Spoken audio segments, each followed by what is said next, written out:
Cosplay Stitch and Seam. Huzzah! 50 episodes! I know, I'm like shocked we made it this far. That's amazing. This is so cool. I'm so excited. Yeah, like, shout out, thank you guys so much for listening. We get new emails and messages, like, regularly now on people who just found the podcast, who are just joining the group. So many messages of people who binge listen to this. That's so flattering. I feel this need to, like, apologize to those binge listening, but thank you for sticking with us. We appreciate each and every one of you guys. And, like, I'm loving the positive group that we've got on Facebook. Everyone's so supportive. Helping out, answering questions for each other, saying nice things to each other about their project. It's a really nice place to be. So yeah, thank you guys for supporting us in getting this far. Means a lot. Thank you so much. We love you. Yay. We mentioned the Facebook group, which you can go to Facebook and just look for Cosplay Stitch and Seam. There is a page and a group, so if you want to follow the page for like updates on new episodes, but the group is where everybody hangs out and has a good time. Yeah. You can also write into us on our email, which is CosplayStitchandSeam@gmail.com. Or you can fill out the form at CosplayStitchandSeam.com and fill out the thingies there and send them our way. Yeah. Yeah. So, we're also on Twitter and other places. I'm not super great at the Twitter thing, but I'm getting better at making sure to check it. But like, and Instagram. So. Hooray. Yeah. I didn't even know we had a Twitter and Instagram. You didn't? I didn't. I feel like I remember it getting mentioned, but I have not, like, even followed it, so I should probably go do that in shame. I tag you in things on it. On Instagram, at least. I feel like I just thought it was, that's just Mercedes' account. It's fine. It's not. It's a different one. I am epic fail here. So if you would like to support us and help us with our bandwidth costs, you can buy us a coffee, which is spelled KOFI. For just like $3 to $5, you can help us out with our bandwidth and hosting costs for the year. Just look for Cosplay Stitch on Coffee, KOFI. And yeah, what else we got? Upcoming conventions? Actually, no, tell me about the convention you and David were just at. Oh, yeah. So we just went to the Utah Podcast Summit, which was a bunch of fun. It was so much fun. Like, we met so many cool people there. Yeah, there was so cool. Just all these different, like, creative types, and just, it was super worth it. Like, it was really fun, and we have stickers. Yay! Yeah, stickers for days. So many stickers. So what kind of like panels and lectures and things did they have there? They had a bunch of stuff on like how to start your podcast, monetizing your podcast, what it takes to run a podcast, all those kinds of fun things. We weren't able to really sit in on too many panels. But yeah, we got in trouble. We were able to overhear it for a while, but we got in trouble for being too loud, so they shut the door on us so we couldn't hear it. They had a group there. Was it Myth Realms? I think so. Yeah, they were there doing a story, and we had like one of their hints at our table. It's like a murder mystery kind of thing, and all of them were in character and staying in character, and it was the most hilarious thing having them come up to the table and try and ask us questions about our podcast while staying in character.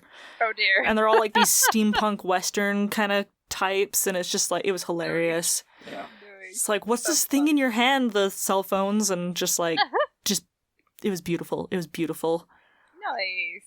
Nice. David was from Mars, was it? I think so, yeah. Yeah. Because I had my fingernails painted purple. Yes, purple fingers. Apparently indicates that I'm from Mars. Is that how you tell? Apparently. Very cool. It was fun. What other conventions do you have coming up, Mercedes? So surprisingly, going to Gaming Con, which is when this episode will be airing.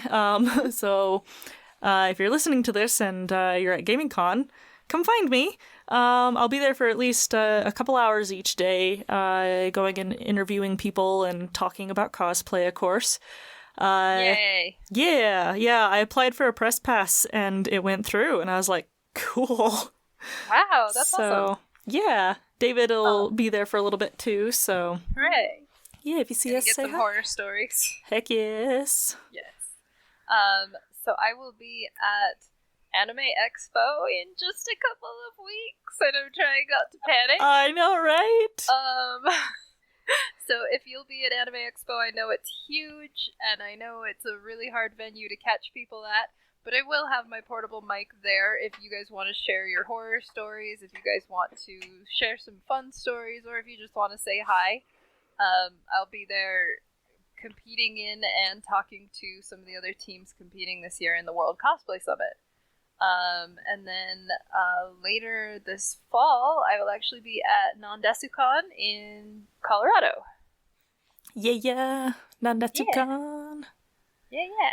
So since this is episode 50, we wanted to do something different. We've been kind of chatting about it for a while in episodes, but we wanted to do like a 50 questions and just kind of go back and forth. And what I thought would be fun is if the listeners have one of these questions, if one of the questions strikes something with you, or if you have a fun story to share that involves one of the questions we used today, go ahead and write us up something and send it in, and we will read those as well. Because I don't know, like, I always want to share. Yeah, that's a brilliant idea. I love it.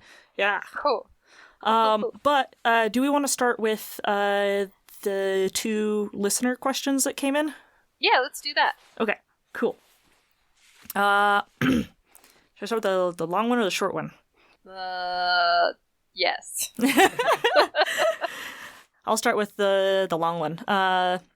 So it says, "Hello, just listened to my first episode of the podcast and found it quite helpful. I have a bit of a problem, and I'm hoping more experienced cosplayers can help. My sister and I are doing a Tron Legacy Rinsler cosplay. Last year, we did a punk interpretation of Moana's Te Fiti and Te Kā. So to keep the 2 sides of the same coin theme, we're doing a Rinsler cosplay where my sister is the evil Rinsler and I'm the good Rinsler. Here's the issue. How do we start? We're having trouble finding the right materials or really finding anything that looks decent. We want to be as accurate as possible, but the costume involves lights and armor and a helmet. Help! Kate Seeley." Boy. So I'm Googling the costume like right now. Yeah, I know what it is. It's really cool. Okay. I mean, I figured with Tron it would look Tron-ish. So. Yes, right. Yeah, no, Rinsler's a cool character. First of all, thank you, Kate, for sending in your request, your questions here.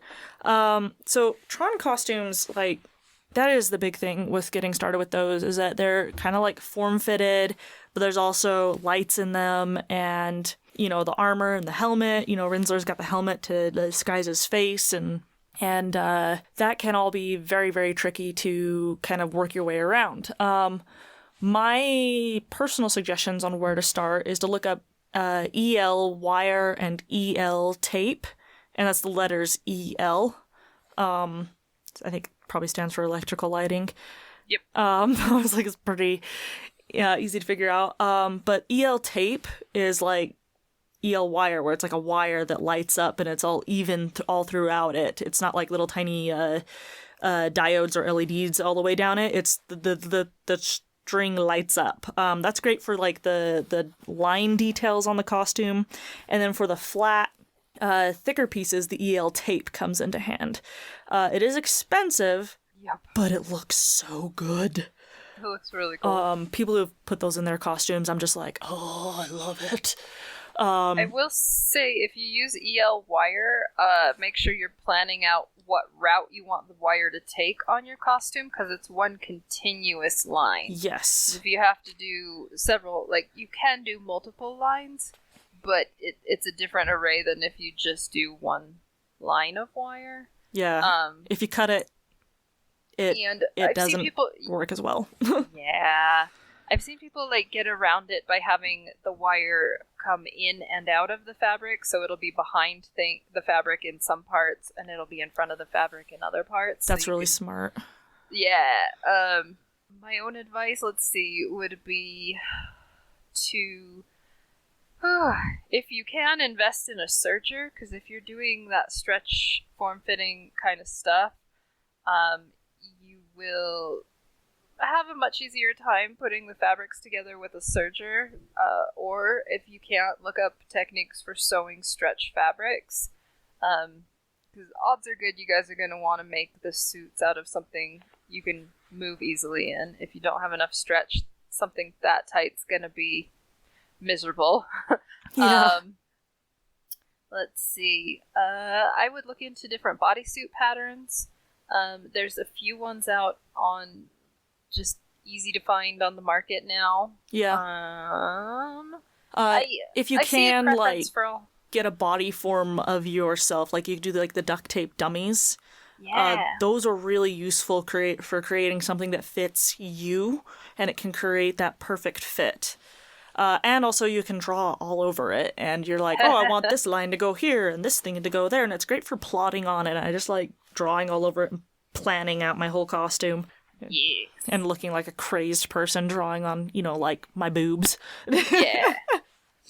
I've also seen and had different mixed results with doing, like, it's kind of like doing a bodysuit on top of a bodysuit, but on the under one you can put different like padding or armor or whatever pieces that make it look raised on the finished one. You could also, if either of you is good with drawing or graphic art, you could have the bodysuits printed to have all the designs already on it, and then just go in and add lights and details that you want. Yeah. For the helmet, I would check out Evil Ted Smith on YouTube. He has an incredible helmet tutorial for making it out of not craft foam, but floor mats, EVA foam. It's a really good tutorial. He's super nice and very clear in his videos, and foam is nice and light. It's easy to work with. It's a great starting material, and it works wonderfully for helmets, especially if you want to get those sci-fi looking ones. And you can actually get a pattern from him. I can't remember exactly where, but it's on his. You can look at it on his site. But he's got a really good pattern, base pattern that you can modify and change. I've used the pattern to do what's her face, Octavia's helmet for Sadie. Sadie and I used his pattern method for creating a helmet for Octavia. And I know someone else who's used it. It's pretty awesome. And if all else fails, come on our Facebook group, and people have some really great and unique and fun suggestions there. Mm-hmm. I like spying on some, even if it's not a project I'm working on, I like seeing how people answer and what ways people find to solve different problems. So yeah, I also love seeing people's progress pictures, and they're like, how can I work on this? There's that one guy who posted the armor, the foam armor, that looks so, it was braided. It was what the heck? That was crazy. Oh man. Nice. Yeah, so there's a lot of fun stuff on there. So yeah. Good luck, guys, and please post your progress. We want to see what these look like when they're finished. Yeah, I would love to see that. So the next request is from Nami Nam Edge, and they asked, any help with making fursuits or animal suits? Wanting to make Rivali from Breath of the Wild and keep getting stuck on how to change my body shape to replicate the bird. Thanks so much. Ooh, that's hard. Yeah. I actually teach a panel on fursuit making because I did it as a career for a couple of years. I did the mascots for different sports teams and whatnot. I knew this would be perfect for you. Gosh, what I would say the most important thing is getting the shape down, what you want your main base shape to be, and then building upon that with the fur. Because if you don't have things right in your structure, it's not going to look right when you put fur on it. So I like to use It's a little bit denser than the insulation foam they have at Joann's, but like upholstery foam. It's usually gray open cell foam. You can glue it together with rubber cement, or I like to use barge cement because it's a little bit sturdier. And what helps me a lot of the time is to build something in small scale out of like paper or cardstock, and then blow it up to a size that I can use it as. And you can do that with, like, there are 3D models of things, like pepakura sort of things that will give you a base idea for the shape you want. You can also just, the thing I love about foam and why it's so, I think, popular with a lot of like fursuits and mascots is that it's super forgiving and it's super lightweight. So even if you cut something wrong and you don't like how it looks, you can glue it back together and it's still the same shape. Yeah. And since it's all going under what's basically a fabric cover that's the fur, no one's going to see how many times you had to cut it and glue it back together. You can also, when I was working on my brother's dragon costume, and we were like cutting away at the foam and trying to shape like his tail and his legs and whatnot, and being like, oh, this looks so bad, because of how many times we were like cutting into it and it wasn't making like a nice smooth curve. You take cotton batting for like blankets and wrap that over the top of it, and boom, it's smooth. It's true. Yeah, we do that too. Gosh, what else was I going to say? I would look up, just for the basics of how foam goes together. Ameno Kitaro has some really great free tutorials on his Facebook that has to do with how to make darts and how to like basically shape your foam to be a certain, over a figure or a certain shape. Because it's really hard to explain over audio. Yeah. But he has a lot of great pictures and things.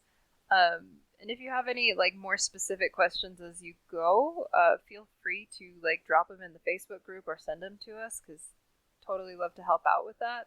But yeah, those are like the basics. Is just get really comfortable with foam, because your structure is the most important part. Yeah, and when it comes to like bird legs, because bird legs bend the opposite way that human legs do. They do. There's, like, look at how other fursuit creators have shaped the legs on their bird characters, even to, like, some of, like, the wolf characters. A lot of techniques in there that you can pull from, and, like, look at their shapes and whatnot, and you can create kind of a faux legs bending the other way kind of look to it. Yeah, I think they call it digigrade. Yeah, that's the word. So if you look up fursuiting and look for digigrade legs, that'll hopefully have some good tutorials. We didn't get asked for those kind very often at my work, but yeah, I see them a lot with the fursuiters because they look a little bit more realistic. Yeah. Yeah. Cool. I hope that helped you guys. And again, come visit the Facebook if you have more questions. So let's knock out some of these others so we're not taking... Yeah, let's play 50 questions! So, are we both answering these, or are we like one each? Like, I'll answer yours and you answer mine? I don't know. Just chime in if you feel like throwing in an answer. Yeah. Alright. And David, just jump in if you have one you have a burning need to answer. I can do that. Alright. Because David is the cool. I mean, it's 50 episodes and we're a team, so you're totally in on this. Yes. Aw, yay, thank you. Alright, I'm gonna knock things off. So, start things off. Just you're a cat, just knocking everything off the tables. I am a cat. Okay, so if you could instantly improve a single skill, what would it be? I read through these before and I should have had my answer ready. My ability to think quickly. I'd like to be able to sew a straight line. Yeah! I cannot. No matter how much I practice, I cannot. Oh. I think at this moment, it would be doing satin stitching on the sewing machine right now because I keep putting off my costume. Oh no! Because I'm too scared to try it. Which costume? Art Nouveau chic, which, is over a year overdue now. That's okay. I still have Saber sitting in my closet, like 99% done. Okay. Your turn. My turn. What kind of cosplayer do you consider yourself?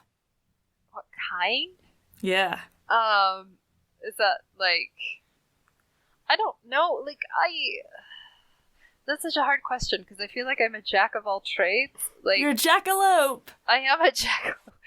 I mean, I'm definitely more into the sewing, but I still do props. I've done armor. I've done sexy. I've done, mascot-y. I've done,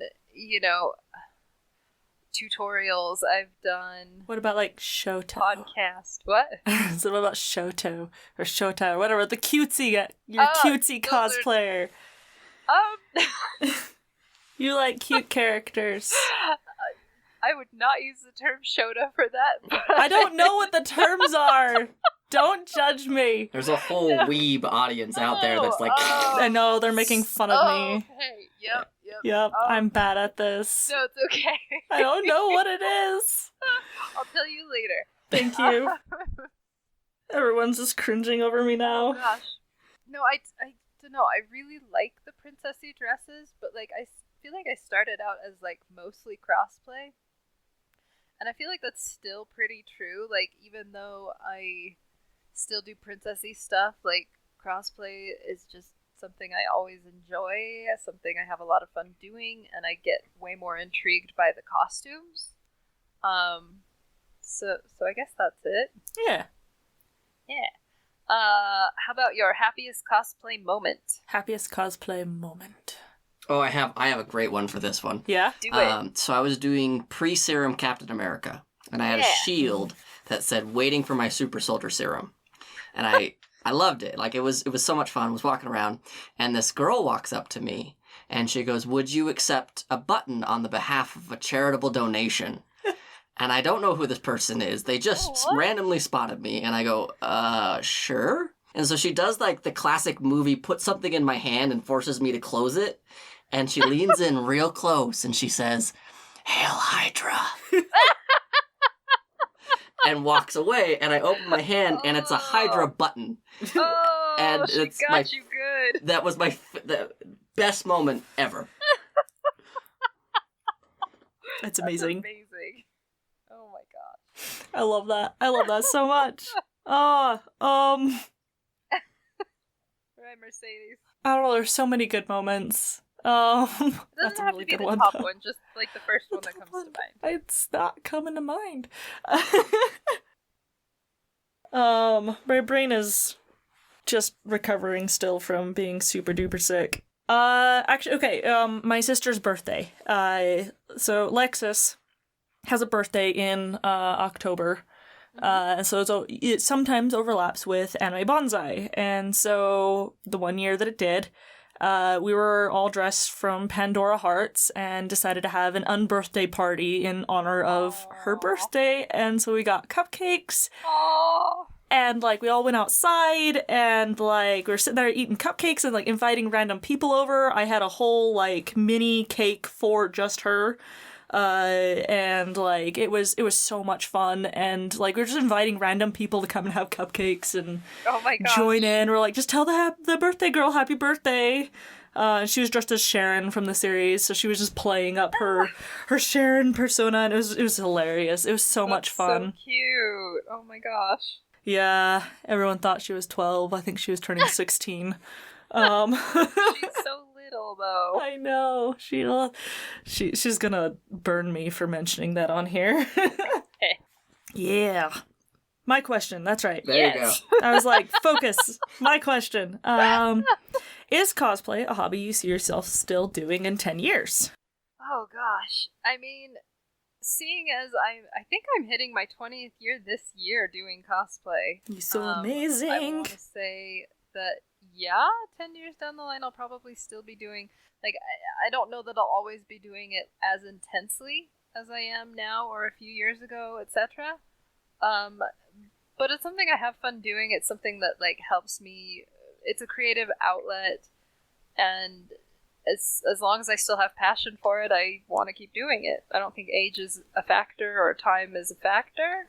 So, yes. Sweet. I think the same for me, actually. Yeah. Because, I don't know, I really like doing it, and there's so many great characters out there that I haven't cosplayed yet. Uh-huh. And it's just not gonna ever end, because that list always gets just increasingly longer, and I don't think I'm gonna stop. Nice. Okay, I got one. If you could have anyone as a guest on our show, who would it be? There's so many choices on this one too. I'm gonna make a list. Punish Props, Core Geek. Those two are amazing prop makers and are amazing and sweet and super cool. Britt, Punish Props' wife, she's super awesome too. I met her one time and she was really, really cool. And Kamui Cosplay would be so cool. I would pick her brain for so many things. Nice. And Will. Oh my gosh, he's such a nerd. Yes. He's such a nerd. Cool. His tutorials are the best. That's a good quality group of people. Yeah. Yeah. Oh, and Jay Hart. Yeah, he's been on our show. Yes, he has, but I want him on again. I want to talk to him on the show, not you talking to him. I want to talk to him. I see how it is. You got to talk to him on the show. Oh, I keep finding out when he's in town, and I'm like, I was so mad I was sick this past weekend because he was in town. Aw. Oh, I did not want to give him the plague, though. Regret. It's probably nice that you didn't give him the plague. Yeah. We kind of talked about this a little bit, but thoughts on crossplay? Like what kind of thoughts? I don't know. I just wrote it what down. What are my thoughts on it? Yeah. Gosh. I like it. I love doing it. I feel like cosplay is a really amazing place to explore, like, gender roles and how you express your gender, and how you feel most comfortable, and like even if it's just in a fantasy setting, it's still really fun. I also feel like I love that I'm not bound by I have to fit within like these certain characters are the only ones that I can do. If like so often I'll have like a male character who is my favorite in a series, and it's not that the female characters are bad or not written well, it's just that I resonated better with that character. For me, as I like the guys' outfits better. That's totally true too. I don't know, like I really love crossplay. I didn't know it was a thing you could do when I started cosplay. I saw other people doing it and I was like, well, why didn't I do that? I wanted to cosplay that character, but I didn't because it was a boy. And I don't know, it's just it's a lot of fun, and I don't know. I enjoy doing it and I am comfortable in it, and it is, I don't know, like I Oh, I that's feel good. like this is just a lot of cyclical me saying I don't know, but I like doing it. Those are my thoughts on crossplay. No, I think that's great. I like it. I like doing it too. I feel like crossplay, like what you were saying there, it helped me kind of like get used to my body, and like actually like it. Which is funny because like especially when I first started cosplaying, I did mostly just dudes.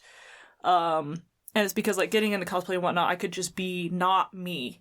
And at first it was kind of in a way like running away from who I was.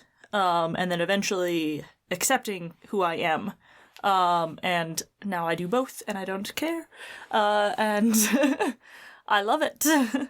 Yeah. Yeah, so yeah, I like crossplay. I like that I can be Link the hero and Zelda the princess. Yeah. Yeah. Let's see. What do you hope to be known for as a cosplayer? Oh, this one's easy. I want to be known for bringing the characters to life in such a way that it feels like they could be real. Oh. That's what my aim is. Every time I get a comment on, oh, this looks like a screenshot from the game, but it's real, like, that just fills me with so much joy. I love that you had such a quick answer for that. Like, you knew exactly what your goal was. Oh, yeah. I knew what my goal was ever since you and Melissa told me, with my first Shadow of the Colossus costume that, that it looked real, but, not costumey. And that is what I shaped my whole, cosplay, what I want to do, what I want to be around, is that just feeling of realism. Nice. I like that. Yeah, so I guess I was sort of like what kind of cosplayer I am. I'm a realism cosplayer. I mean, not always. I do some pretty hokey stuff too. Yeah, no one's really in one box or another with that. Fair. What is your cosplay pet peeve? I wasn't sure how to answer this one. Is it like what someone else does, or what is like what I don't like, or? Either way, for me, yeah, it's give when me what yours is. Yeah, I can give you an example. For me, it's when someone gets so into character that they forget to be polite to other people. That they forget to. That yes, this character is cruel and mean, but that doesn't mean that you actually do that in real life. Right. That there's a line to the acting that you're doing that shouldn't be crossed. That's my own little pet peeve there, is when I see, I don't know, a Harlequin cosplayer just, shouting in the bad accent and, pushing her way through a line or something and barging in front. Saw that happen once. Oh no. It just is that's really rude and really obnoxious, and yeah. It's not an excuse to be a jerk. You can be in character without being a jerk. Yeah, like the example I did with Jessoloris Rex and his Gaston cosplay. Mm-hmm. He was acting like a jerk, but not actually being a jerk. He actually made it a very hilarious interaction. Mm-hmm. Yeah, so does that help you? Yeah, I think my pet peeve is when I don't know, it depends on who I'm with, I guess, but if I hear or overhear someone comparing themselves to another cosplayer, we all have different interpretations, we all are going to do things differently. That doesn't make how someone else has done it wrong. Yeah. It doesn't make it lesser. The only time you should be comparing is in a cosplay contest, and that's the judge's job. Mm-hmm. Otherwise, just celebrate that you're in the same fandom, that you love the same characters, that, it does nothing good to tear someone else down just because of how they interpreted a character. Yeah. Don't tear down people's characters. Yeah. That'll be mine. Yeah. Tell me what new cosplay related tool, I guess, you're dying to own. I want a lathe. Do you not have a lathe? I have a metal lathe, which is great for plastic and metal, but not for wood. Do not put wood on a metal lathe. And vice versa, don't put metal on a wood lathe. The 500-pound metal lathe that my husband has is amazing and works great. You can use plastics on it and metal and whatnot, but I haven't learned how to use it yet. Frankly, it scares me. But it's really cool too. But I want to get an actual wood lathe eventually, and because that's my MO for props, is to work with wood and use that. Yeah, wood. Yeah. Wood. I want to be able to make things with that. Staffs, handles for my swords, pens. That's a hobby. Is pen making, apparently, which is really cool because there's really pretty wood out there. There's like so many things that I could do with it. That I would love to have a wood lathe. Nice. That's my dream. Someday. I want an embroidery machine really bad. Oh, that would be a good one too. Oh, I would love that so much. Yeah, embroidery machines, lifesavers. David, what's yours? A new series of microphones. Hey! I know, like, I don't do a lot of the cosplay, like, tool stuff, but, like, when I look at it, oftentimes if I were to do more cosplay stuff, it'd be a belt sander. Yeah. Hey, That nice. would be very helpful for all the foam stuff that I want to do. I just got a new belt sander. Yeah. It's a spindle sander, actually, and it is adorable. And Did you name it? Its name is Spindle Sander. Belt sander's named Belt Sander, and fun side note. When I was a kid, I named my dolls Girl Doll and Boy Doll, and when asked what I was going to name my goldfish when I got it, I was like, it's called a fish, so its name is Fish. So that's how I name things, and that's how Chris names things too, so it works out great. Nice. So my sewing machine is Mr. Snippy, though, so because it's snippy. It's rude. I mean, you are calling it what it is. Yes, I am. It's just evolved. What is your most expensive project? Oh, that's a hard question. This was a question we were asked at the podcast summit of, like, how much money have you spent on, like, a cosplay? It's like, don't ask. Don't. I don't want to No. answer that. You don't have to say how much it was, just which one. Gosh. Like, I have a few that stand out, and it's usually just by sheer volume of how much fabric is in it, not necessarily, like, it's more expensive fabric. But I feel like it's got to be either my Fighty Fluorite cosplay from Tsubasa. Oh, yeah, makes sense. Because it took about 10 yards of white suede to make the coat. Oh, that's right. And I love it, and it's really soft and pretty and all that stuff, but it was pricey, and it's hard to keep clean, and then the fur was expensive, and then the satin lining was Yeah, it's like, and expensive, it's lined. And it's lined, and it has, like, extra, like, ribbon finishing on things, and it was probably one of my first big investment cosplays. I'm trying to think in the interim. The other, let's see, gosh. I mean, I feel like they all are in the same batting range-ish. I'm just trying to...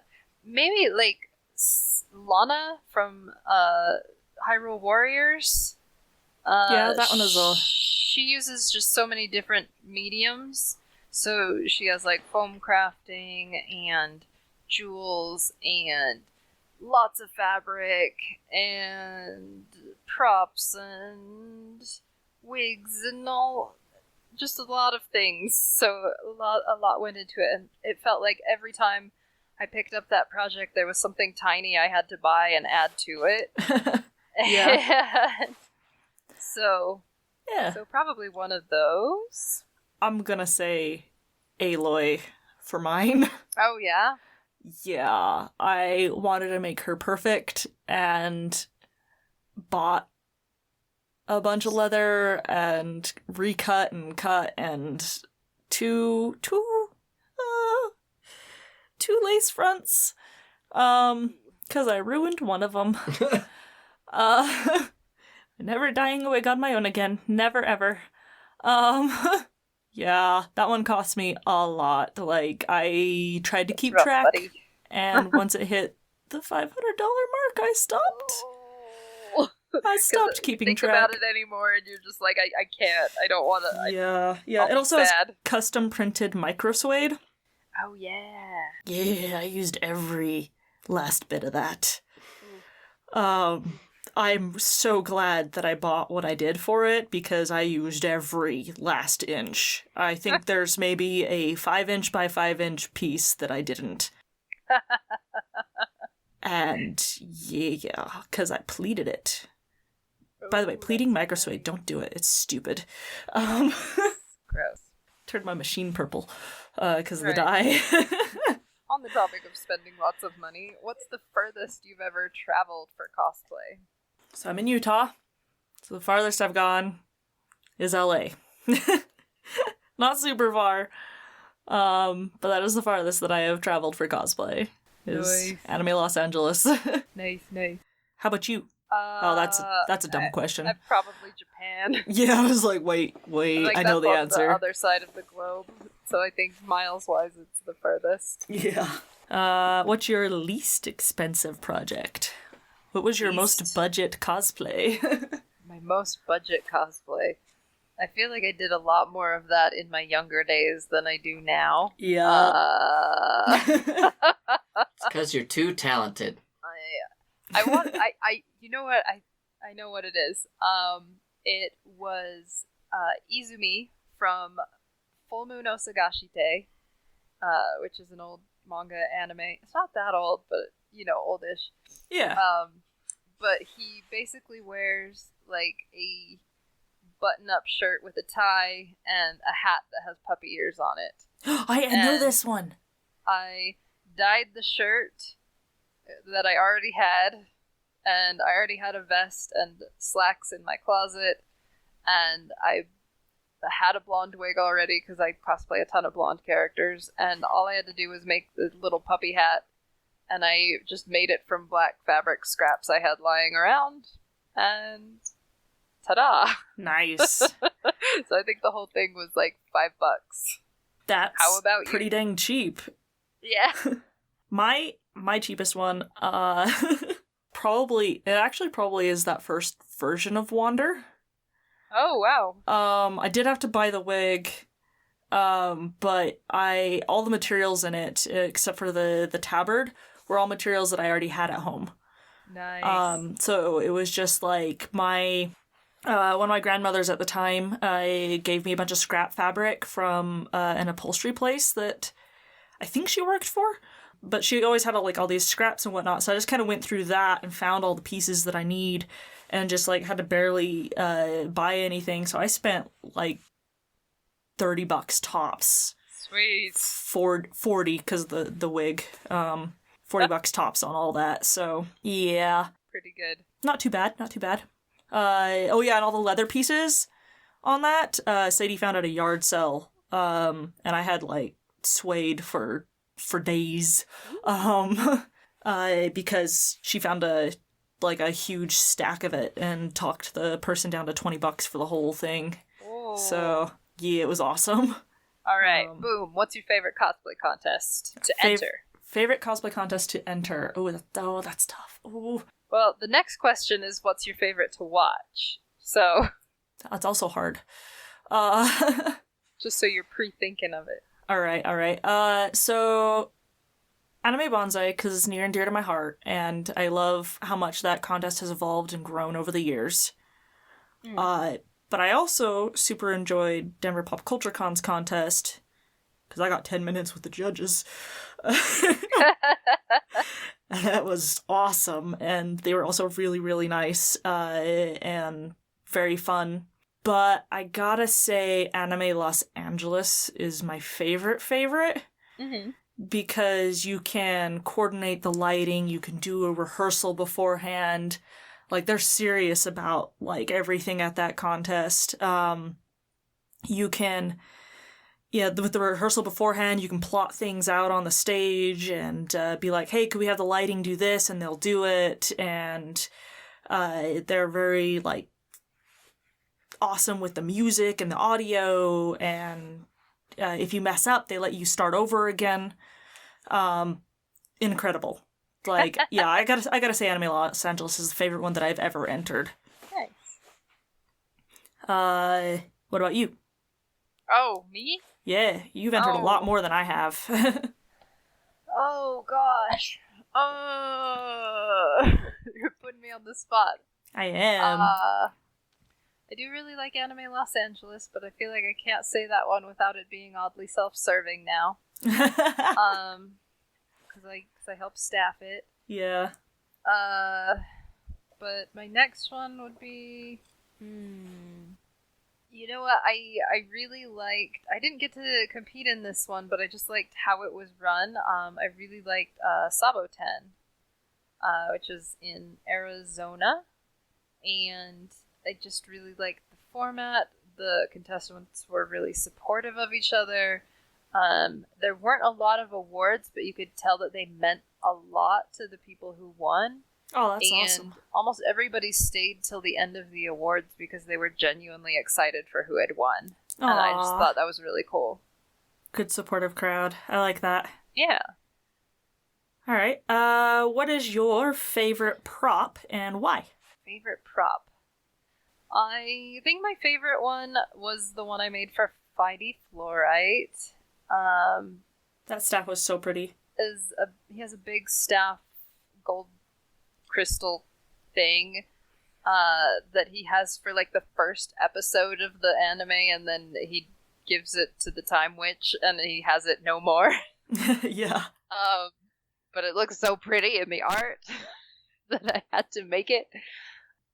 It's like I don't know, like it definitely had its problems, but I loved that costume and I loved having that prop, and it just kind of tied everything together, and I felt really complete having it. And I had a lot of people ask me how I got the crystal to look like it was floating, and magic. Yeah, magic. Oh, and I had the little detail of, like, even though I didn't have this in the references, all the stone I used on it was actual fluorite. That's I'm insane. a nerd, and his last name is Fluorite. You're insane. That's so awesome. So, yeah. So tell me, what's your favorite cosplay contest to watch? To watch? I'm so bad about actually watching them. Because normally I enter them. So I'm trying to think of ones that I've actually sat down and watched. I gotta say Anime Los Angeles again. Everybody who comes to it just brings their A game and go above and beyond, and because they put so much effort into the stage portion, again with rehearsals and all that, like it's a crazy amazing show to watch. I am dying though to see this year's World Cosplay Summit. That one is also There's super fun to watch. So many good people entering. Yeah, totally. Because like if you want to see insane cosplay, watch World Cosplay Summit. I'm really hoping that they stream it this year. I know. I'm dying for that. If you find out any info on it streaming, please tell me, because I want to watch. Know. I know. I'm just dying. Okay. Let's see. Oh, it's your turn to ask. Yes, my turn. How do you save money for cosplay? Yeah, don't. No, I'm just kidding. Yeah, that's kind of the long and short of it. I think for this one, I'll say the way I generally approach a cosplay is I'll buy it in bits and pieces instead of all at once dropping money on it. So it's a lot easier for me to be like, okay, I know how I want to put together this jacket. So for this jacket, I need this, and this, and I can buy that on this paycheck. And then on the next paycheck, I can get the stuff for the prop. And then on the next paycheck, I can get the stuff for the pants. And, nice. And I try to split it up like that just so it's not everything all at once. Yeah, I try to use commissions, my commission money for paying for my hobby. So like if I get an art commission or a prop commission, the money that goes into that goes straight back into my hobby. And then there's the rare cases where my husband steps in and goes, "You need to buy that second wig for Aloy, don't you?" And I go, "Yes." And he buys it for me. Nice. Saved my butt. But I try to keep it very self-sufficient in that way. Yeah. For working on that. Your question. What's the hardest thing for you about cosplay? Like finances, level of difficulty, like what's the hardest thing? Overall, I think finances is the thing that I struggle with the most, because I'm part-time and, I live in a house now. I'm renting a house now, so that makes things trickier. Craft-wise, I think the hardest thing for me, the most difficult thing is, working with electronics. I am just not super great at it, and therefore avoid it for the most part. And when I have done electronics, I always get somebody's help. That's fair. Yeah. What about you? I'm curious. Yeah, I would say the financial aspect of it is probably the hardest. Especially when you get to, the wanting to do the bigger, higher level competitions. Yeah. You feel like you have to pour a lot of money into it for it to be on the same level as a lot of the people there. Mm-hmm. Gosh, let's see. Yeah. Skill-wise, what is the hardest? You're pretty good at, everything. That is kind of you to say, but I would argue with that. What is the hardest? I mean, you just made shoes, shoe soles the other day, See, that was more Megsy than me. That's but, still amazing. It's true. The hardest, I honestly think the hardest thing to do is admitting that you still have a lot to learn. Because sometimes I'll get stuck and someone will say, well, you could just do it this way. And I'm like, no, this way. I know how to do it this way. When I could just make my life a lot easier by listening to them trying new things. So trying not to get set in my ways is probably the hardest for me. Yeah, makes sense. Okay, so if you could go anywhere in the world, where would your dream photo shoot be, and in what character? Oh, gosh. Oh. Well, I got to do one of my dream ones, which was to do some Sailor Moon stuff at the Thanksgiving Point Gardens. That was a lot of fun. Yeah, it was super pretty. But gosh, that's a hard one. There are so many there's so many costumes that I have that I would say this is the dream shoot for this costume and this is the dream shoot for that costume. Well, that's what I said, in which costume. yeah, so that's really hard. Since I'm making it right now, I'll say Breath of the Wild Link, and I'm making his Vi outfit, so I'd really love to do, a desert, sort of, desert civilization shoot, wherever that would actually be. Come with me to Moab! Oh, yeah, we could do Moab. I have That's, in our own backyard. Yeah. Yeah, we're going to Moab. Okay, we're going to Moab. Okay. Well, I should have him done by AX, so... Cool. I'm trying not to jinx it. All right, August. What about you? The moon and Samus. The moon! I love it. You were, waiting for that one, too. I was. All right, you. What? Fine, the moon and Sailor Moon. There you go. Boom. Boom.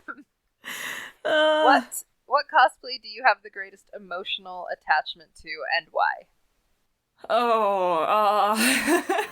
Mine is my pre-serum Cap, purely because pre-serum Cap is just, he's tiny, he's adorable, he's 4F, and, that was a big inspiration for me growing up, of just, I can be tiny and I can still do good things, So, yeah.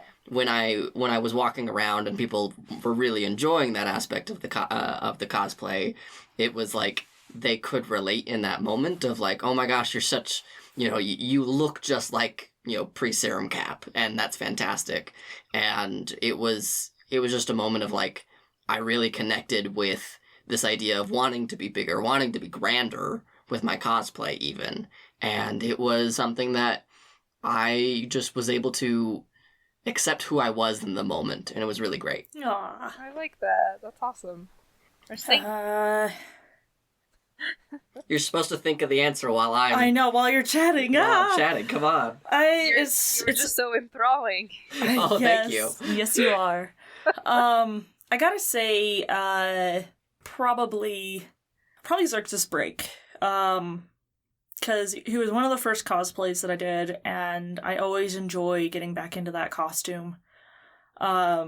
Mostly because, like, it's the one that I can get into, and I don't get overwhelming feelings of anxiety about, being in public in costume. I feel confident in it. He's crazy looking.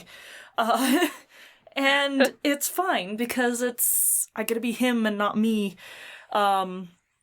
And it's also, I don't know, I really love how the costume looks on me, and I feel confident in that costume in a different way than, like, I feel confident in Aloy. Like, it's a different kind of confidence, and I really enjoy it. Like, nice. It's fun. Yeah. What about you, Panin? What am I emotionally attached to? Yes. I keep saying it, but, like, my 5D Fluorite costume. Yeah. It was the first one that I, like, made a major effort for. It was the first one I won an award for. Not the first one I won an award for, but the first one that I really, like, stepped up my game for. And, like, on an emotional level, I feel like he's a very relatable character. Like, you get that, like, imposter syndrome. You get that, like, feeling like you have to be something you're not. Like, having to... I don't know. He just... I really like him as a character. And it made me feel really good because I felt like I was able to recreate him well and was recognized for it. And it's one of the few costumes that, like, a decade later I still have, Yeah. That's good. I don't have my original break. That's okay. It's in pieces so that I can make a new one. That's okay. Like, that's usually what happens is I'm like, I like this so much, I'm gonna make it again. Yeah. And I am, and he's gonna be so fancy. Yeah. Where is your favorite photo shoot location that you have done already? Gosh. I really like the Thanksgiving Point Gardens. They're super pretty. They're so pretty, and there's a lot of, like, variation even within the gardens where you can, like, go to different spots and it feels and looks like a completely different place. Yeah. I really had a lot of fun in Japan when we went to the Osta studio, which was, like, a cosplay, like, mini studio where they had, like, 10 different sets and you could take pictures on any of them and play with little props at them and whatnot, and that was a lot of fun. That was super cool. The photos you got back, got back from that were really cool. They even had a ball pit. Yeah.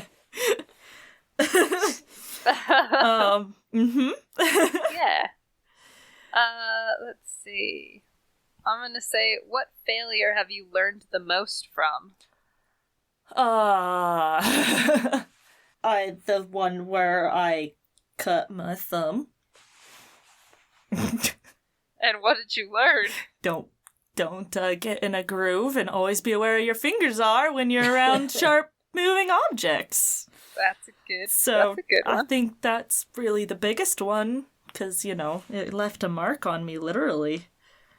My constant reminder, fingers away from the blade.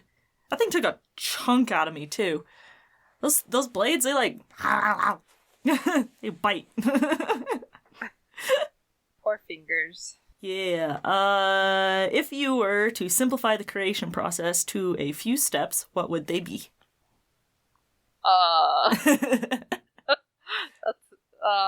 Good question. Simplifying the creation process. Think it and do it. Think it and do it. That's there you go.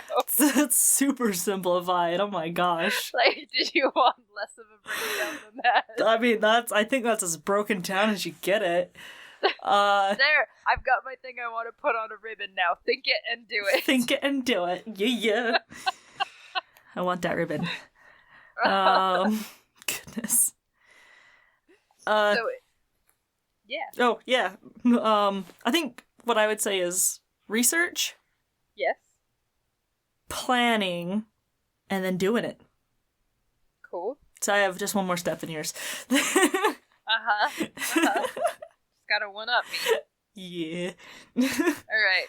No, you went up to me. You came with the most simple version. If you could better one thing in the cosplay community, what would it be? Oh, that's a hard one. Because it's definitely not perfect.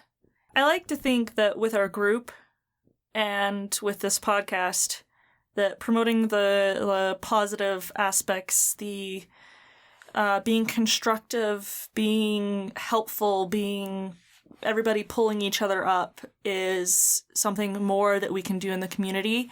And I feel like we are doing that with our podcast and Facebook group. And encouraging that, because I always hear from a lot of people, it's like, there's so much drama, and it's like, no matter where you go, there's going to be drama. My dad's into cars, all right? He goes to car shows, and there's drama at car shows. Like, you wouldn't think... Can you believe what Mustang did this year? Right down to this guy Cars dinged my having car drama. with his because he's, jealous that mine won or whatever, and there's... No matter what, there's gonna be drama or, so-and-so's car is pretending it's so much better, but it doesn't have the actual da-da-da-da-da in it, or, I don't know, my dad was saying something along those lines. Some sort of engine thing and car stuff. If you can't tell, my dad likes cars. I'm named after one. But, yeah, it's like you're gonna get drama no matter where, so whatever you put into the community is what I think you're going to get out of it. And so put into it the kindness and uplifting and supportive aspects that you love. Hopefully you love that about the community.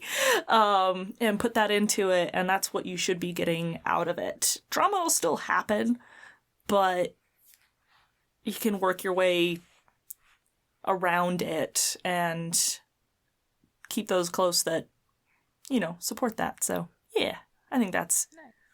And I feel like I hope we're doing that with our group. It's been a very good and supportive group, and I'm really proud of it. I'm proud of you guys. My question next, right? Yeah. Do you feel like you must hide the fact that you are a cosplayer from people who aren't active in the community? I am absolutely guilty of that exact thing. So, whenever I meet a new person outside of a convention, or get a new job, or make a new friend that isn't clued in as to how nerdy I am, I feel like it's a subject that I approach with great caution. I don't know, you kind of have to read the room a little bit, and I feel like this was a lot more true before people knew, before cosplay was something that, you mention the word in general conversation and people know what it is. Yeah, it's a lot more mainstream now, and so more people know what it is, so I think it's a little bit easier to talk about it now than it used to be. For sure. But I feel like I still have a little bit of that, stigma in my head about, if I let people know immediately that I am a giant nerd, they're going to treat me differently. So I just go on auto defense, and if I meet someone outside of nerd culture, I usually won't mention it. I do the same thing with podcasts. Since I help run this one, and I have two others on my on the back end, there's definitely that playing the room. Is it okay if I mention this here? But I will say that before I met you guys, I put down on my resume that I run a podcast that does team building exercises that overcomes challenges and encourages team. Nice. And I got the job. That's the job that I have now. Oh, that's Nice. amazing. And I remember I'm sitting there And I didn't think anybody was going to actually ask me about it. And I'm sitting there, and it's the final interview, and it's with my manager and his assistant. And she's like, so tell me about this podcast that's a team-building exercise. So now I have to justify how D&D is a team-building exercise. It is, though. And, like, okay, in the game industry, if you've been a DM and you're, like, applying to be, like, a game designer or whatnot, you put that on there. Well, Yes. I think that works for the game industry. The IT industry, with a 50-year-old manager, may not necessarily appreciate that as much. But yeah, no, I feel the same way of just like, do I mention it here? Is it okay? Man. Yeah. At my last job, I had some photos on my desk of myself in cosplay, but I don't think people knew it was me. They just thought it was like cool picture or whatever. To the point that like I was in a meeting with some of my other supervisors, and one of them started talking about cosplay, and I was like, oh, cosplay. And she's like, yeah, do you know what it is? I'm going to explain to you what it is. And I was like, yeah, I know what it is. I do it too. And they're like, oh, really? Like, where do you buy yours? And I was like, oh, I make them. I'm actually like a 2-time U.S. representative for some worldwide competitions. And they were like, oh. Oh, you're that nerd. Like, I don't know. Like, I'm like, how do you bring it up and not sound like you're like, the hard part with like the competition stuff is like people immediately assume, oh, well, you're just into it as a hobby, and I'm like, yes, but also I am a giant nerd. Like, this is a serious hobby. Nerd. So, and it's not even like me trying to be like, well, I did this in cosplay, and you've only done this. It's just like, yes, how do I subtly say, yes, I am into cosplay a lot. Like, a lot. Yeah. Anyway. It's like a lot. I am horrible at that, actually. I like being like, hey, keep it on the down low, be cool. I was like, I moved into like this new ward, and I was like, don't bring up cosplay. And first thing I did, I brought up cosplay, and I was like, dang it! It's like, they're gonna want me to sew stuff now, and they did. Yeah. But yeah, I am super bad at it. I just get so excited. I'm just like, you guys want to see this cool thing? This thing is cool. Yeah. It's super cool. Like, this thing that my friends do, and like, it's like, I'll like show pictures. I'll be like, check out this art. Look at Pannon. She looks so cool. Isn't she pretty? That's what I'm constantly doing with my wife. I'm just like, look at Pannon! Look, it's a Keyblade! Right? Get out! Pannon's amazing! Oh, man. Yeah, I can't keep a lid on it. I'm gonna see. Right. I got a new job coming up. I'm gonna see if I can keep a lid on it while I'm there. You can try. Keep us posted. Yeah, we'll see. I did put it on my resume. 3, they don't know. They totally know. They totally know. I mean, I did put it on my resume. No, I think I erased it. All right. You ready? Yes. This is like a very different change in topic here. Who was your first fictional character crush? Whoa.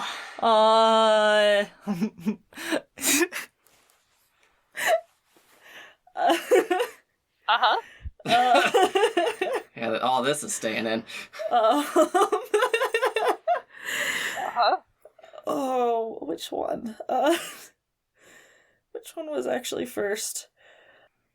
Lola Bunny. Oh. Oh yeah. Lola Bunny was pretty hot. No shame. Yes, I recently bought Space Jam on DVD, so getting ready for the shame sequel. At all. Yeah, Okay. If I really go back to my first fictional crush.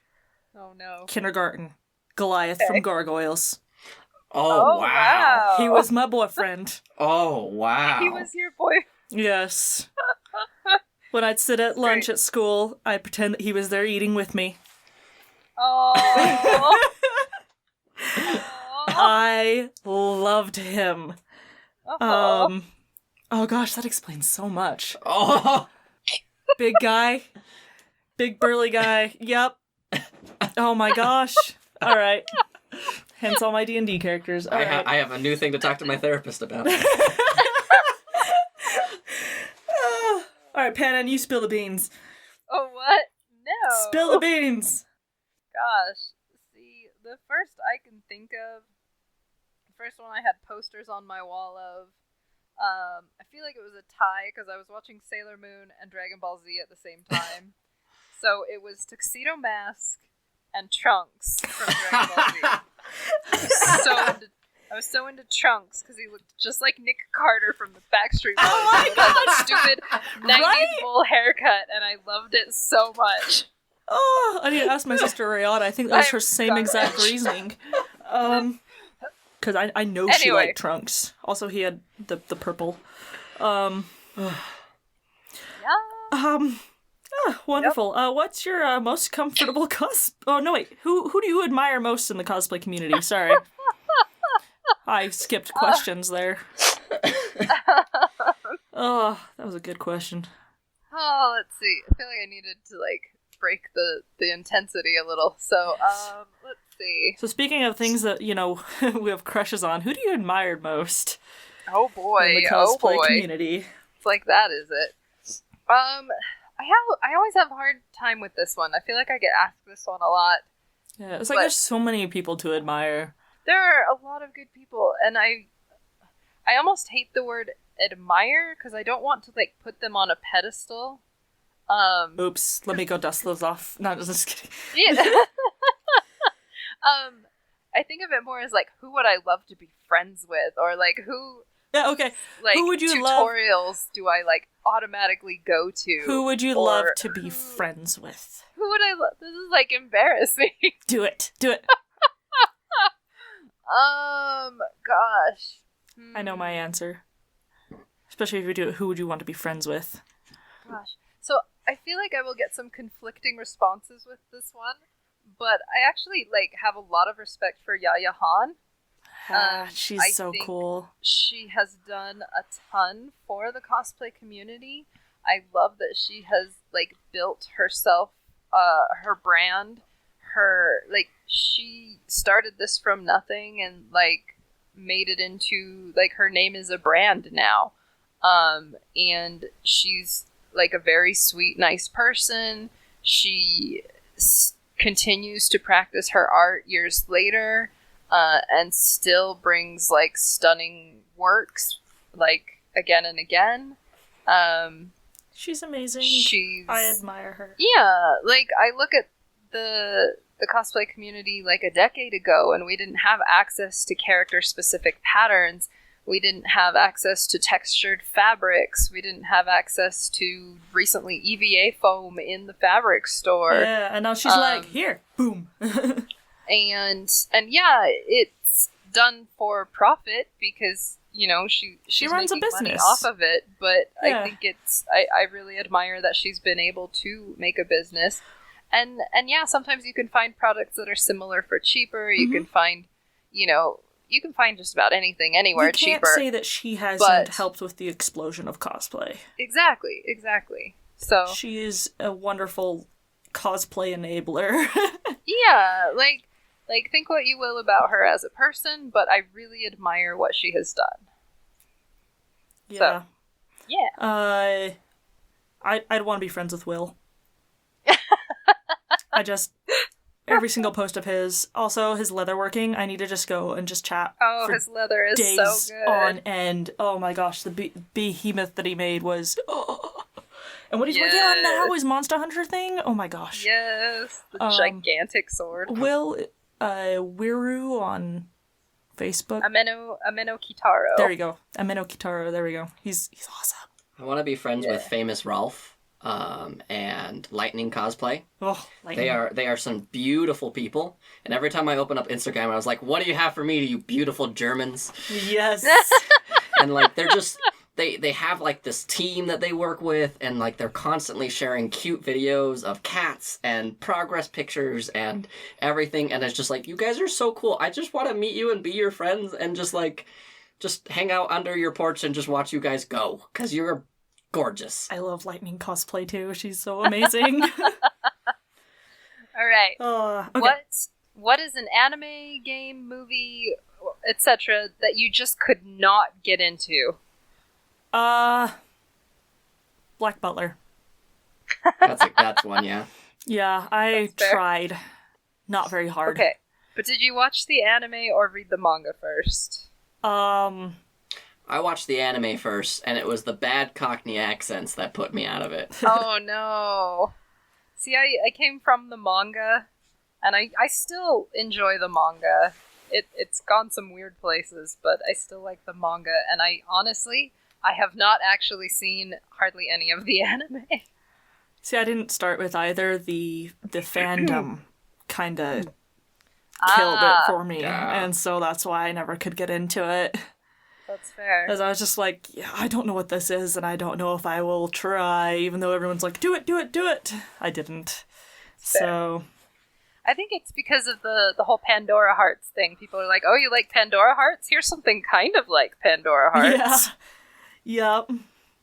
And I'm That's pretty fair. picky when it comes to anime and manga. Like, again, Pandora Hearts is the only manga I've ever actually purchased every single volume of. I'll put on my hipster glasses and be like, you like Black Butler? Well, the original was Godchild, so you should go read that one. Back by Kawariyuki. But that's none of my business. Anyway, Anyways. I'll go put my nerd glasses away. Yeah. I told you, giant nerd. Giant To nerd. put it in perspective, when you walk into my house, I have a Lego helicarrier and a bookcase full of video game consoles. When I first walked into Pannon's place, I went, oh no, I am outclassed. Yep. Oh. All the Zelda everywhere. Yeah. Let's see. Next question. We're going kind of long on this one, but that's okay. Least. It's episode 50. We're celebrating. Yes. Pour one out, guys. Least comfortable cosplay. Least comfortable. Oh boy.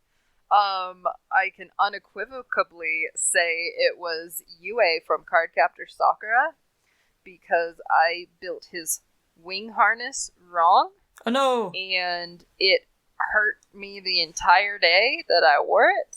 Yuck. And so Yue always has a very cranky expression, and that was not faked wearing that costume, because like I used PVC pipe as part of the harness, and it just hurt so much. Like, I did not incorporate much ergonomic comfort into it, Nah. which is why I have not done wings since. Noise. We all know the answer to mine. It's Sergeant I- Calhoun. Ugh. Oh, Gross yeah. and sweaty. Oh. Sweat burrito. Sweat burrito. Okay, here we go. What's your favorite podcast? You can list more than one. I have a list. Dungeons and Chill. Oh. Aww. Gotta give David a shout out because it is a good podcast. I also really love Mubam Bam, My Brother and Me, and The Adventure Zone. The McElroy brothers. If I ever can meet you guys, you're amazing. Their podcasts have seriously like been so uplifting and helpful to me through like dark times. So I love their podcasts. Also, Night Vale. Night Vale. I love Welcome to Night Vale. I really like CinemaSins. Their podcast on movies is just hilarious. I feel like I learned so much more about movies. Locally, Geek Show says hey. Mm-hmm. LeVar Burton reads, because LeVar Burton reading you short stories once a week. I Best thing need ever. that sounds this awesome. in my life. Yeah, like the first season, he's like, yeah, I did Reading Rainbow, so I'm gonna just read you short stories, and like he's done like Yes. 5 seasons of this now. I love Oh my gosh. this. I need to get on that. If you like Night Vale, the writers have their own podcast called Start With This, and it's challenges on like writing prompts and whatnot. Ooh. I really like that one. Yeah, those are some of my, well, obviously, Dungeons and Chill, Cosplay, Stitch and Seam, and Cosplay. Just gotta throw those in there. Let's see. I listen to Taz. I am going through the archive of Mabim Bam. Me too. Let's see. I really like horror genre stuff. So I am a murderino. I like, which is my favorite murder. It's a podcast about murder. Yeah. I like, I really like Darkest Night, which is a horror podcast narrated by Lee Pace. Yes! Yes! I like Homecoming, which is another, like, suspense thriller one that features Oscar Isaac.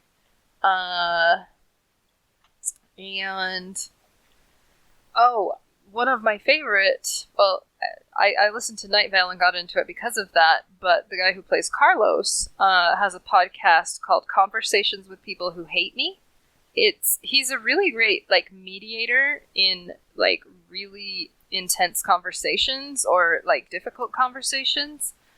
He'll have people who have dropped hateful comments on his YouTube or just been really inflammatory, and he'll approach them and just talk to them for an episode about why they were so angry that they left these messages. It's really interesting to listen to, and he's really good at de-escalating things so that you talk about what's at the root of the issue. That's fascinating. So I've really enjoyed that one, and it's given me a lot more perspective on listening to people and hearing, like, what's at the root of their troubles. Yeah. There's a bunch of podcasts. Oh, and during my cross-country road trip to Anime Expo, I'm planning to listen to the Magnus Archives because everyone's telling me that one's really good. I'm doing it now. All right. My next question. So if you've caught up on Cosplay Stitch and Seam, here's a bunch of things you can now listen to. Yeah. So my next question is, what's your most comfy cosplay? Most comfy.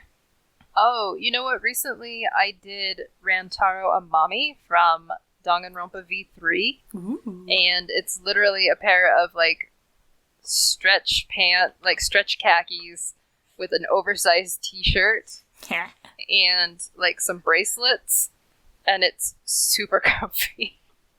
Like, the fabric's so soft, and it's just comfy, and I like it a lot. I like it. It's to die for. Hey. Sorry, Danganronpa's a murder mystery game, so that's why it's to funny. die. Yeah. Okay. Everybody dies. Anyway. Just kidding. Your turn. Sorry, all of my, like, non-cosplay super random questions are coming up, so... I love them, so it's good, because most of mine are very cosplay-oriented, so this breaks it up really good, so... Okay. If you could eat only one thing for a month, what would it be? Pepperoni. Pizza.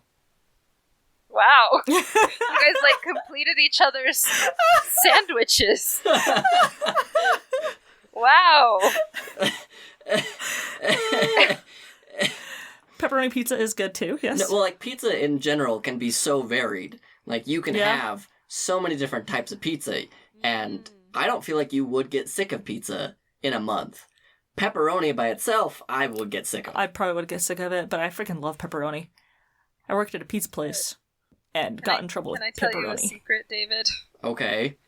I don't like pizza very much. I accept your flaws, Panna. Okay. Oh, good. It's okay, Panna. You and Sadie. I will eat it, but it's okay. Did you come to my birthday party when I had the homemade pizza? No, okay. There was a lot of people there. Was it really, really good? It was really, really good. There are some pizza I will make exceptions for that are really good. Like, I love the pie pizza. Yeah. I did homemade dough and homemade sauce, and everybody brought their own toppings. Oh, and that's I fit fun. way too Party many people. idea. Way too many people in my tiny apartment 30 of them. Maybe I did come to that, but I don't think I had pizza. Okay, and it was really hot, and we were cooking pizza constantly. Pannon just ate the pineapples. Yeah, it was... I would do that, actually. I'm glad I'm renting a house now. Okay, my turn. Which cosplay do you think you've worn the most? What one has the most wear time? I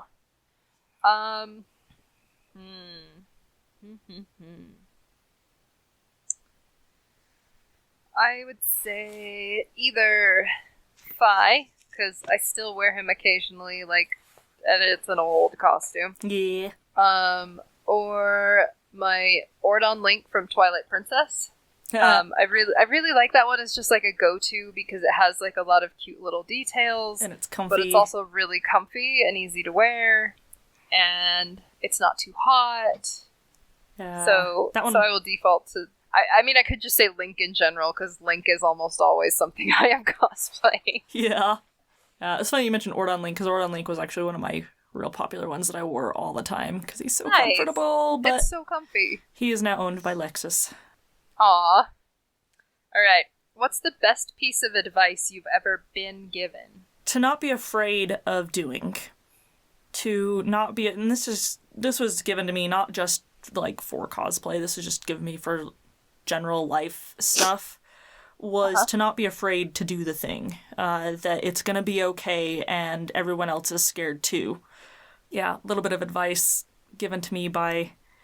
my husbando, actually, when I was trying to do school stuff and was, like, just afraid that I was going to screw up and whatnot, and he told me that I can't be afraid to fail. So, nice. That it's okay to be scared, but don't let it consume you and control you, so... There's a fantastic book out there that I think every creative person should be reading at one point in time, but it's Felicia's Days, You're Never Weird on the Internet, Almost. That sounds amazing. Okay. And like she talks about like the rise of the internet and how like her motivation changed because of how she treated the internet and her making Geek and Sundry and the Guild and all these other things. And she talks about how a fan came up to her at a convention and gave her a hand-drawn portrait of her character from the Guild and said, "Oh wow, it's garbage, I'm sorry for wasting your time, but I thought you would at least like to see it." And like I broke down crying at this point because she goes, "How dare you say something so little of something that you created into this world? You started something that no one else did. Just because someone else did something different doesn't necessarily mean that you're doing it differently." And I'm getting like teary just thinking about it. Aww. And like that's what inspired me to like start doing the podcast, because if I get to create these things, I don't care if I'm doing the exact same character tropes or anything along those lines. I have created something and I have added something to the universe. And Felicia Day says you should always be proud of something that you created on your own. I love that. I am a little bit like emotional. Wow. That is beautiful. Thank you. That is so beautiful. I'm here for the poignant moments. Mine is from The Rock Johnson, which you get to hear me say a swear. Because he says, being a true badass has no weight or gender requirement, just 100% commitment to greatness. Oh, heck yeah. I just love that, because it's like, no matter who you are, as long as you're committed, you can be amazing. Like, I don't feel like you have to be famous or you have to be successful or whatnot, but you can be great no matter who you are. You can be great at what you do. Mm-hmm. I don't know. I can smell what The Rock is cooking. That's pretty good. Oh, you got me. All right, my turn. So I'm gonna change up this question just a little bit. So do you prefer making your cosplays with friends or making them solo? And or also I want to throw it in there was like making a cosplay for a group versus cosplaying solo. I always like to do a group more than I like to do solo, just because it feels a little more fun. Even with the crafting part of it? No. The crafting I don't know. It's hit or miss. Like, it just depends on who I'm with. Mm-hmm. So when I'm crafting, I feel like it totally depends on the people I'm with. Because sometimes I'll be around people who I feel really, really motivated to get stuff done with. Like, right now, like, me and Megsy have been, like, cosplay workshopping for a week straight. Nice. Working on WCS stuff. And I feel like it's a very high energy, very motivated sort of environment. And so I feel like I get a lot done. But there are also friends that you go to because they chill you out. But those friends are also maybe not the best ones to do cosplay workshopping stuff with if you're trying to get a lot done. So I feel like it just depends. Because I do work pretty fast when it's just me also. That makes sense. But then I also get distracted really easily when it's just me and I don't have anyone to keep me on task. Yeah, that's why I have Sadie. Yeah. She gets me on task. Yeah, I totally get that. I prefer definitely like working by myself on stuff. Going with groups at conventions is a lot of fun. I do enjoy that. I'm really, really bad at staying focused for a costume. So like, if you ever see me cosplaying with a group on purpose, it was a lot of self-control to keep me on that one costume. Because as you can see with Art Nouveau Chic, it's been over a year, and, you can ask the person that I plan on competing with at Bonsai that I've already changed our costumes a couple times. That, it's... keeping that focus can be really hard for me on one costume, essentially. Like, once I start working and whatnot, like, it's nice to have someone like Sadie or my husband around to be like, did you have lunch? You didn't, did you? Eat. As well as, like, Sadie can craft, like, alongside me kind of thing and make her stuff or work on her things. I always get on edge when I have to work with someone and they're, especially if I'm in crunch mode and they're asking me for help a lot. That can be kind of hard. Although the last time that I did that, it didn't bother me at all. And it was awesome. Oh, that's cool. Yeah, I was actually, like, super excited to be helping my friends with their stuff and actually put aside my costume and ended up entering with something different just to help my friends because I think I was more excited about their costumes than I was about mine. So that's another reason why Art Nouveau Chic got set aside is because I was more excited about my friends' costumes than I was about mine. Cute. And they were so excited and, like, I don't know, very non-draining people to be around. It was awesome. That's good. Yeah. Let's see. Your question's next. Yeah. What's the most embarrassing thing you've had to buy for cosplay? I don't know if I've ever really bought anything super embarrassing. Ow. Ow. Ow. Ow. I mean, I've had to explain what I'm doing with weird stuff I've bought from Home Depot when they're like, what you doing this for? Working on plumbing? No. Oh my gosh. No, I'm making a prop. And because I have no chill and can't hide it, I'm like, I'm making a thing for cosplay. I'm making this prop. You want to see a picture of it? And I'm like, shut up, Mercedes, in my head, but my mouth just keeps going.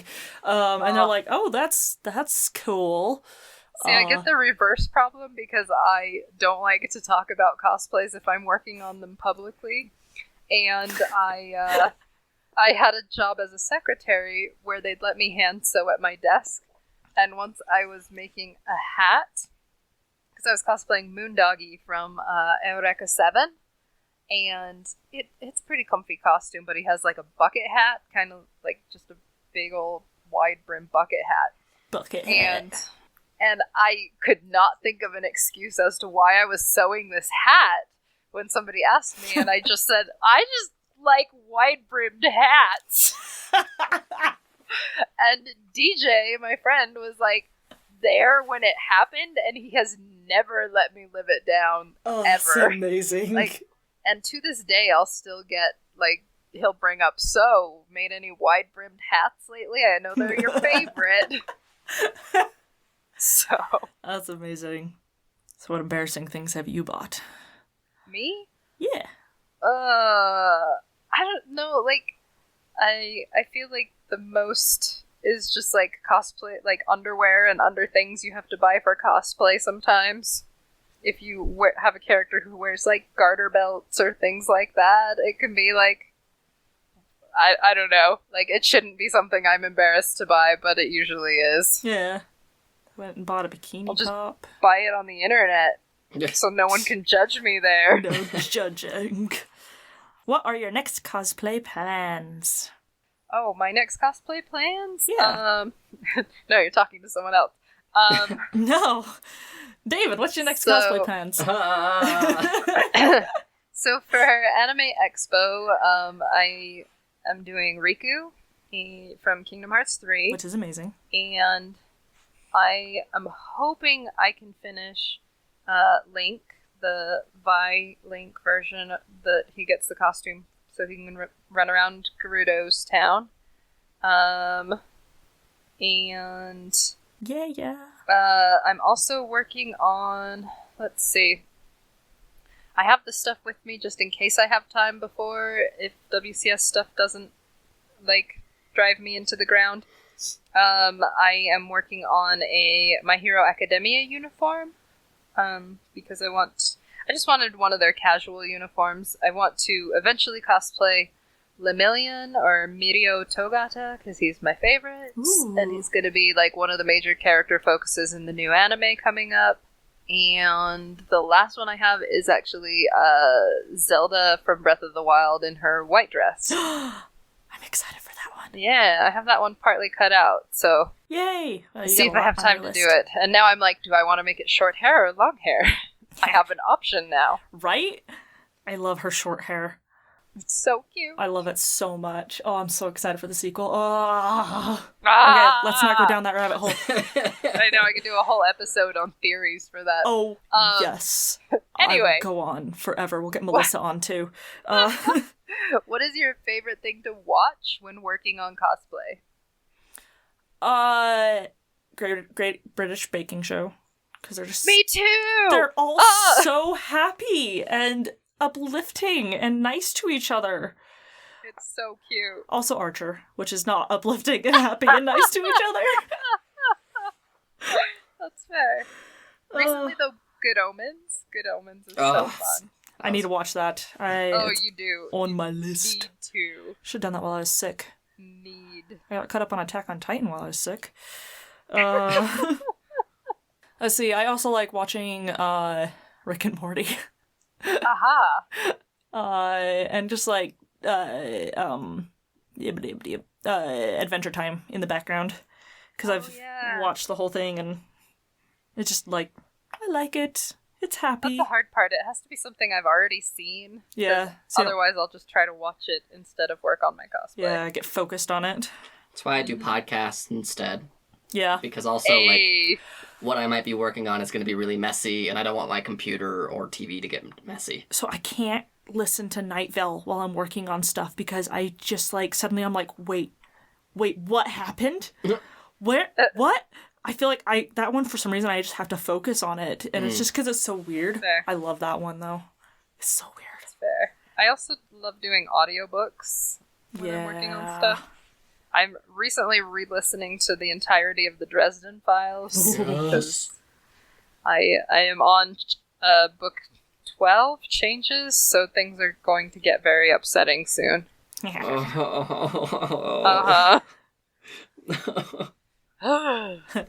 Anyway. Goes over my head. I have not listened to it. It's good. It's good. You gotta give it, like, the first 3 books are not great, but after that it really takes off. That's what I've been told, yeah. What is the most detailed project you have ever made? Oh boy. You do a lot of really detailed stuff, so this is a hard question. I like doing detailed stuff.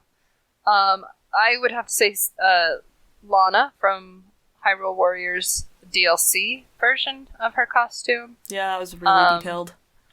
Because it was like white on white applique.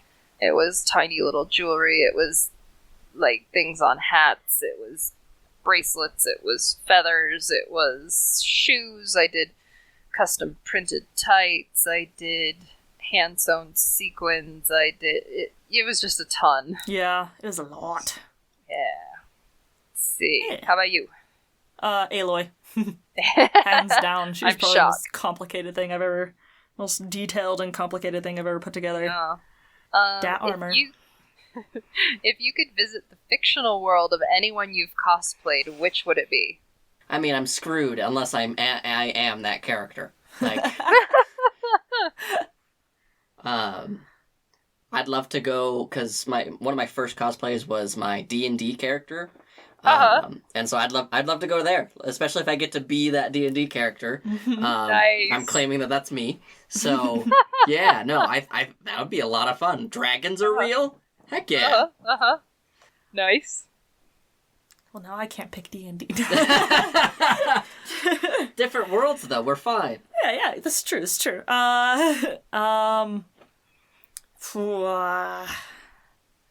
Breath of the Wild or Twilight Princess.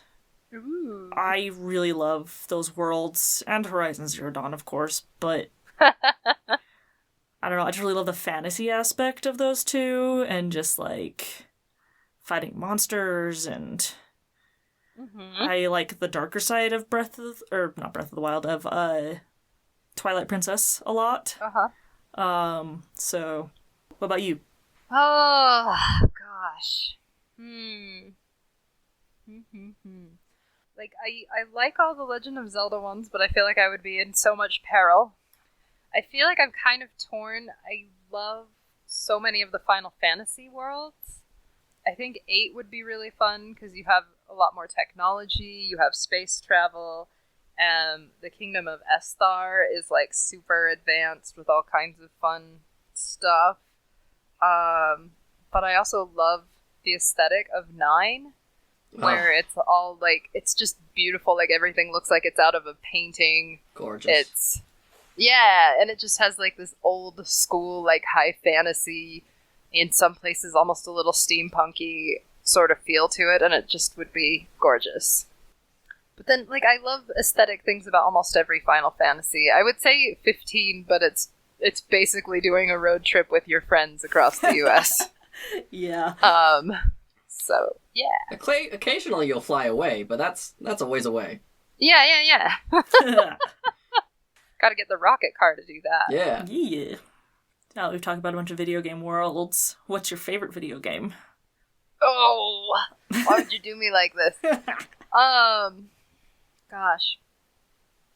Like, I want to go to... It's so hard to pick just one for this, so I'm going to say a few, if that's cool. Okay. I have to say Ocarina of Time for one of them, because it's one of the first video games that really got me into video games. Yeah. I really felt immersed in the plot. I thought the game was over once I got all the 3 stones as a kid, and then there was a whole other world, and I was like, yo, seriously, same thing. We didn't own the game, and, like, ran into that same thing where it's like, got 3 stones and it's done, and then eventually I owned it, and I was like, there's so much more, oh my gosh. And then I had a similar feeling with Final Fantasy VII, because that was the first Final Fantasy I played, and I was just like, oh, this is like an epic story. This is like playing through a novel. Like, and just like that idea made me realize like how much more video games can be than just like, not that there's anything like bad about other types of video games, but it was just, it really struck a chord with me, because I always love books and I love being immersed in different fantasy world and things like that. So it was like, I'm in this world. Good stuff. More recently, gosh, like Final Fantasy VIII is always one of my favorites. Final Fantasy 15 has a special place in my heart right now. I loved Detroit Become Human. I need to play that. Played. Just it had great emotional impact, and it was very topical. It really plays on like how you as a person, I don't know, it plays a lot with like how like you're an android in all 3 of the scenarios that you play through, of the 3 different characters you play, but it also, like, because you are a human being playing these android characters, you know, it plays a lot with what does it right mean? And wrong, and what does it mean to be human, and it's really good. Kimi, if you're listening to this, I know you have the game. It's so good. And you're going to come over and play it with me.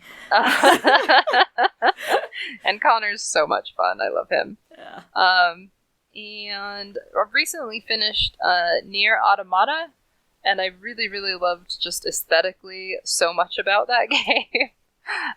It's another playing as androids game, but it's set in like a future world where there was like some alien attack and all the humans had to escape to the moon to be safe, and these androids stay on the Earth to like protect us from the evil machines. And it's another one where it kind of like plays with your expectations, and I really like that. I don't know, like I love when a game has just a simple plot and it's fun start to finish and you can kind of like enjoy and understand it.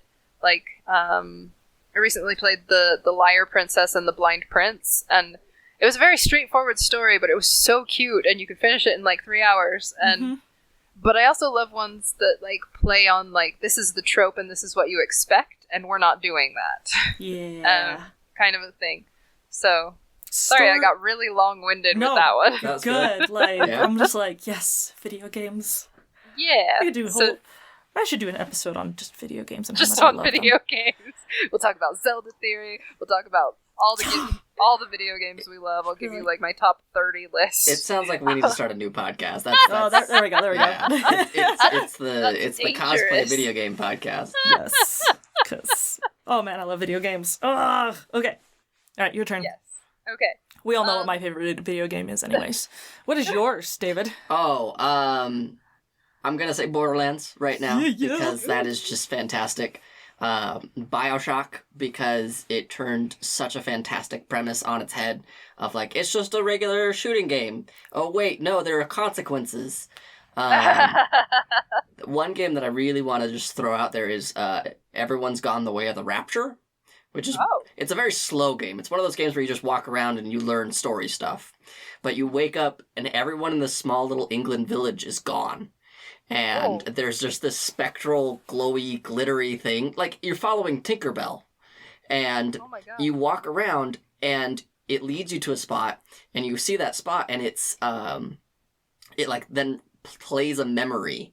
Not necessarily your memory, but something that happened just before Everyone's Gone the Way of the Rapture.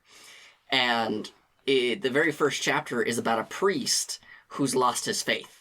And at the end, and, like, this isn't spoilers for the game in any way, but at the end, he breaks his leg, he's crawling through the chapel after everyone's gone, and he's looking up at this giant cross, and he goes, why have you forsaken me, why have you left me? And then he sees, like, the same gold light that you do, and you're seeing all just this gold glittery stuff depicting this, and you're hearing the audio of it, and he goes, oh, I understand now, and I understand what I was doing so wrong. Thank you for teaching me. And I am in tears because I have just been on this journey with this one character for the entirety that I had to put it away for like a month because of just one journey was so informative and so much of an experience. I love that. Okay. Quick. What platform is that one on? I want it. I had it on PS4. I think it's also on PC. Okay. Okay, and what is it called again? I'll text it to you guys. Awesome. I need it. Okay, quickly throwing one more game out there. Talking about emotions and turning things on its head. The Starship Damray. This is another one that you can play in like 3 hours. It's on the Nintendo DS. Haunted spaceship, anybody? Yes. Dead Space? It's really fun. You wake up on a ship and you are stuck inside of your cryo chamber that you've been sleeping in, and you can't get out. And all you have for information is there's like a picture of probably you and your wife on the wall, and your name for your character up on the wall. And you can control a robot to move around the ship. And as you're moving around the ship, you see that all the other crew members are dead. Whoa. And you just have to find out what happened. And it was an incredible play. My brother mentioned it to me once, and I was just blown away by the storytelling in it and like turning this kind of haunted thing on its head in a way. And I really liked the ending. Could have had a little bit more, but it was still a really good ending. Yeah. You gotta get the secret ending too. All right. Okay, going on. Okay. What competition would you most like to try entering? I can't remember the name of it exactly. It's the one at Emerald City Comic Con. C2E2?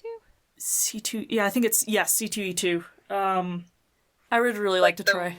Western World Championships of Cosplay or something like that. Yeah, I'd really like to try for that someday. Like, it's big, it's like really amazing costumes go into it, and I want to try that one someday. I think it'd be really fun. Very cool. Yeah, what about you? I almost want to go same. Gosh.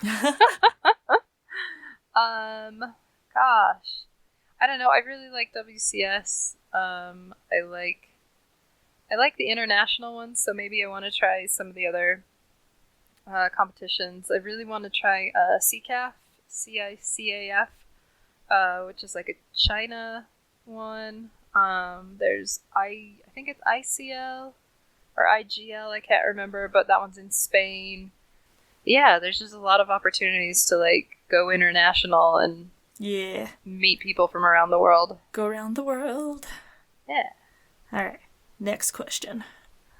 What characters have you been mistaken for while in cosplay? So, like, what were you dressed as, and what were you mistaken for? Okay. I don't know why this always comes to me off the top of my head, or comes to me when I think about getting mistaken. But my friends and I were doing a Fruits Basket group back when the old anime was new, because I'm old. And we decided to do the I think in the anime they call them like the Blossom Trio, but like Mabudachi or something like that. But anyway, it's Ayame, Shigure, and Hattori. And so I had a friend playing each of those characters, and I was playing Hattori, who's like a very stoic doctor with like dark hair over one eye and whatnot. And I got mistaken for, have you heard of the series Yami no Matsue? Nope. Probably not. Or Descendants of Darkness. It's also an older series. It was popular around the same time. But they mistook me for Dr. Meraki, who is a very sadistic, evil, not good man. Opposite of Hattori. Yeah. And I was like, my hair is not even the right color for that. But that was the most like, what? Sort of a thing.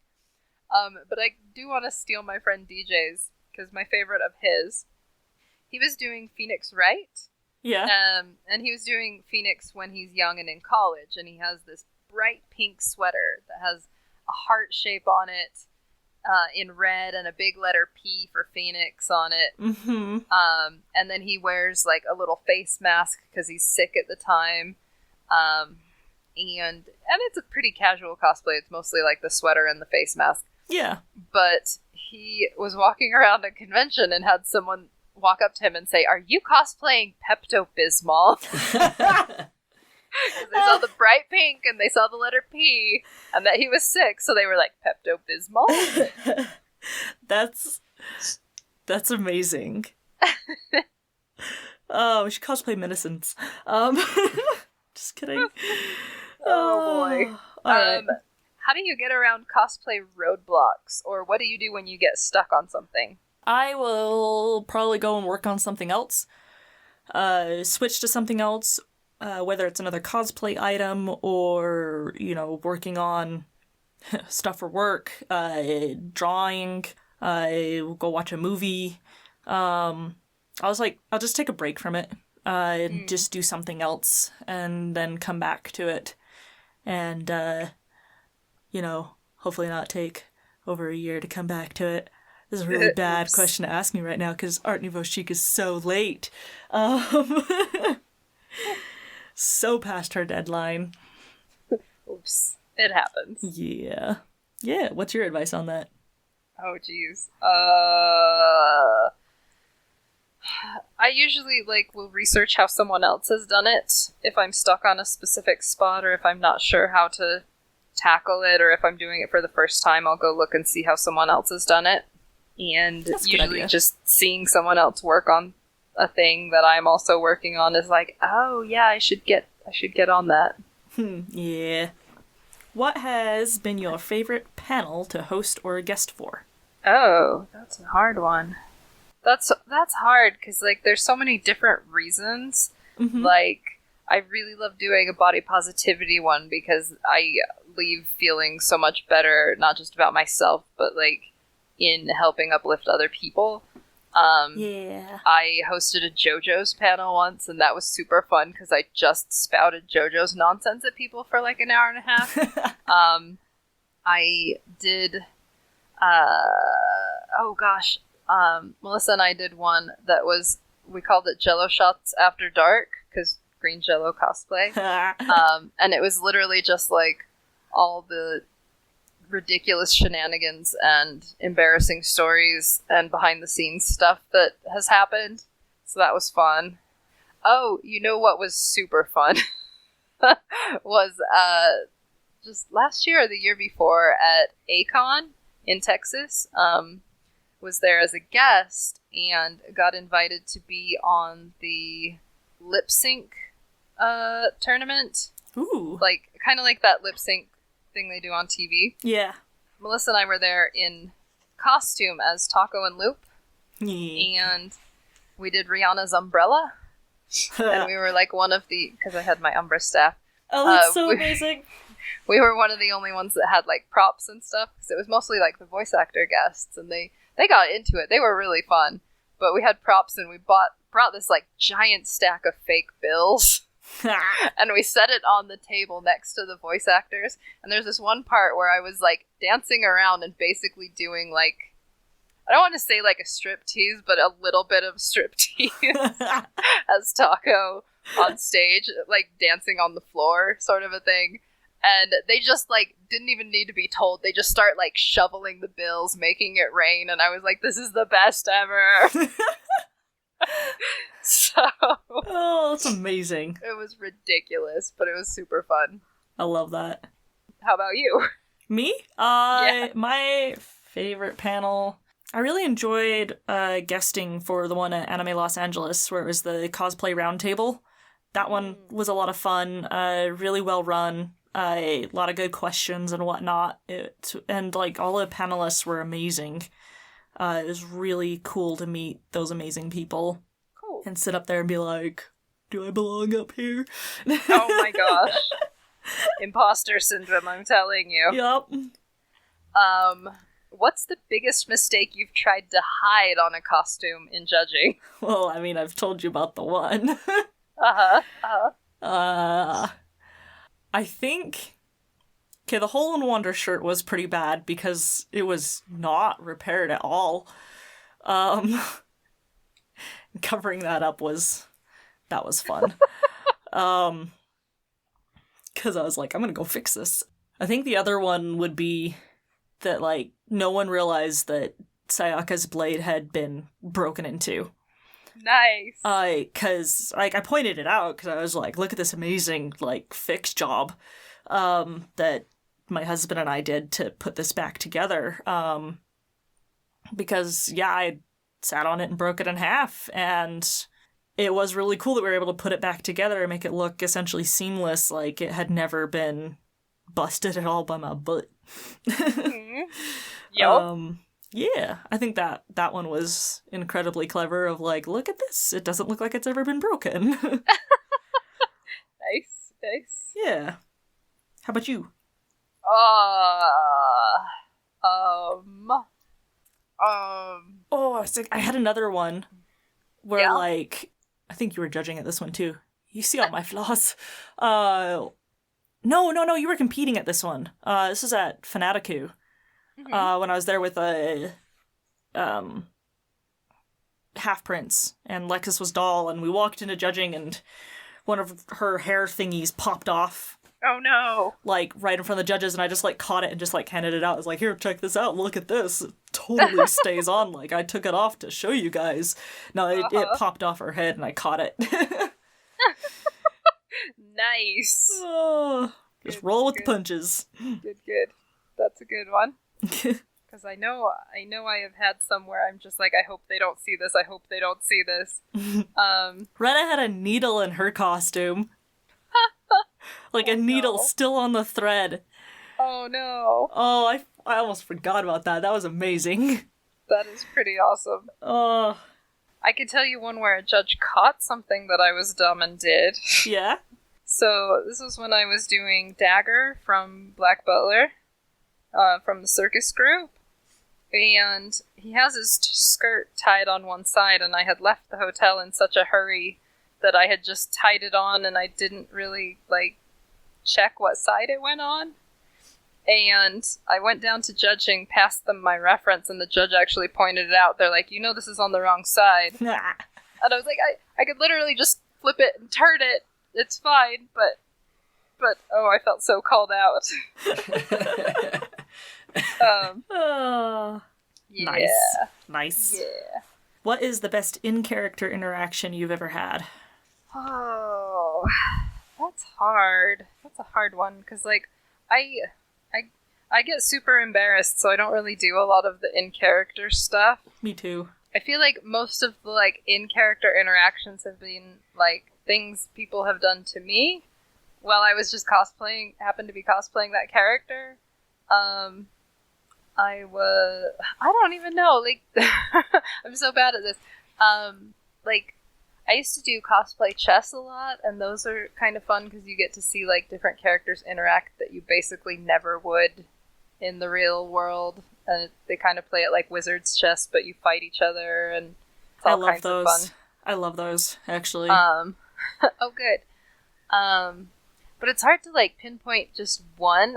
Oh, you know what? It was, because SoccerCon does three cosplay chess games. They do, a regular main game, they do an 18 plus After Dark one, and then they do an improv one. And I was planning to do the 18 plus one as Cloud, but in his purple dress. Yeah. Because I was there with Tifa, who was also in the slums dress that Tifa wears, and one of my friends was cosplaying Sephiroth, who was going to be the king for that game. So I was like, okay, I'll be on the same team, and I guess I'll be Sephiroth's pawn. Ugh. But right before the game was set to start, there was the king and queen, or the king, not the king, the queen. The queen for that game got sick, and so they were like, "Hey, Cloud, do you want to be the queen while Sephiroth is the king and wear your stupid little dress?" And I was like, "Yes, I will do that." There's no answer to that. But with those games, you kind of have to, if you're the king and queen, you tell the pieces where to go, because they play it in a way where the king and queen are very much telling the pieces what to do. Yeah. And that was interesting, because I had to have this annoyed monotone almost the entire time, because I was like, I'm in a dress, whatever you want, okay. And I had actually rigged my dress in a way to hide two swords underneath it, so when I actually went to go fight someone, I could just pull them out of my dress. And we I don't remember who we were fighting, but we had them play the panty and stocking theme song as I pull my swords out and in my dress, and it was fun. It wasn't the most in character, I suppose, but you know what? It was fun. Nice. So there's that. There's that. I don't know. I walk the line where sometimes I really love doing improv and stuff with cosplay, and sometimes I am spectacularly terrible at it. So that. I'm usually spectacularly terrible. I just get too giggly. This is my last question. What's the best compliment you've ever gotten on a cosplay? Someone came up to me. Okay, so all right. So I'm wearing. This is my first version of Chic, and And first time I was wearing it out on the floor and was just kind of like feeling a little bummed because like I felt like I went above and beyond for my costume, but I still wasn't good enough in Masters because I didn't win. So I was like, okay, there's still so much more I need to learn. I was feeling a little down over it. And we were in line. My husband and I were in line to, I think, to meet one of the actors. I can't remember. I don't know. We were in a line. And this guy dressed as Gandalf is in front of me. And he turns around and just goes, "Holy sh!" And that's the best compliment. Like, it just lifted my spirits that I made him say that. Even though, like, I went and changed so much about that costume. Like, that was an amazing, like, interaction. And, like, he just loved my costume and just, like, said all these amazing things. And the point that, like, I made Gandalf swear was awesome. Nice. I made Gandalf swear. Yeah. Yeah. And then later on with a newer version of that, I was walking around with a newer version of Sheik, and someone came up to me and said that how much they really loved the character and thought that I did a good job, like, portraying Sheik. So nice. Yeah, it just, I don't know, like, costume made me feel good. Yeah. And the compliments made me feel better about my costume that I had come to hate so much. Yeah. That is awesome. Yeah. Got your last question? Yeah. Have you ever cosplayed with a family member? Yes. I have 2 stories for this one. Oh. Okay, so the first time I ever cosplayed at a convention was at Conduit, which is a very tiny little sci-fi fantasy convention in Utah. Was, yeah. Yeah, it's not around anymore. And they had an anime room, so I was like, I can cosplay an anime character. And this was before I really knew that it was, like, okay to crossplay. So I was, like, super into Inuyasha. But I was like, I can't be Inuyasha. I have to be one of the girls. So I made Kikyo's outfit because I thought it was easier. And I dragged my brother into playing Inuyasha. And we got him, like, the white wig, and I made the whole costume, and we put on the sharp nails, and he kept getting mistaken for a girl, and he was like, I'm never doing this again. And it was hilarious. But yeah, that was when I dragged my brother into it. My sister has been a little more interested in cosplay, not so much anymore, but she used to do some of it with me. Like, we did Shaoran and Sakura, and we did Riku and Sora. But my favorite with her was, so I'm super nerd, I have said this, when the Lord of the Rings movies were coming out, we went to, like, every midnight showing there was. So, yep. Like, every single time there was a midnight showing, we were there. And when the Two Towers came out, it was, like, only a couple of theaters that were even doing a midnight showing. And so it was enough to fill, like, I think 2 or 3 of the theaters that we went to. There were enough people for that. And, like, the year before I had cosplayed to it as Legolas and, like, won a book or something because there were only, like, 5 people who cosplayed. And the second time, there were a whole lot more people who cosplayed to it, which was really cool. And my sister and I were like, well, we want something that'll really stand out. We're going to cosplay as the Two Towers.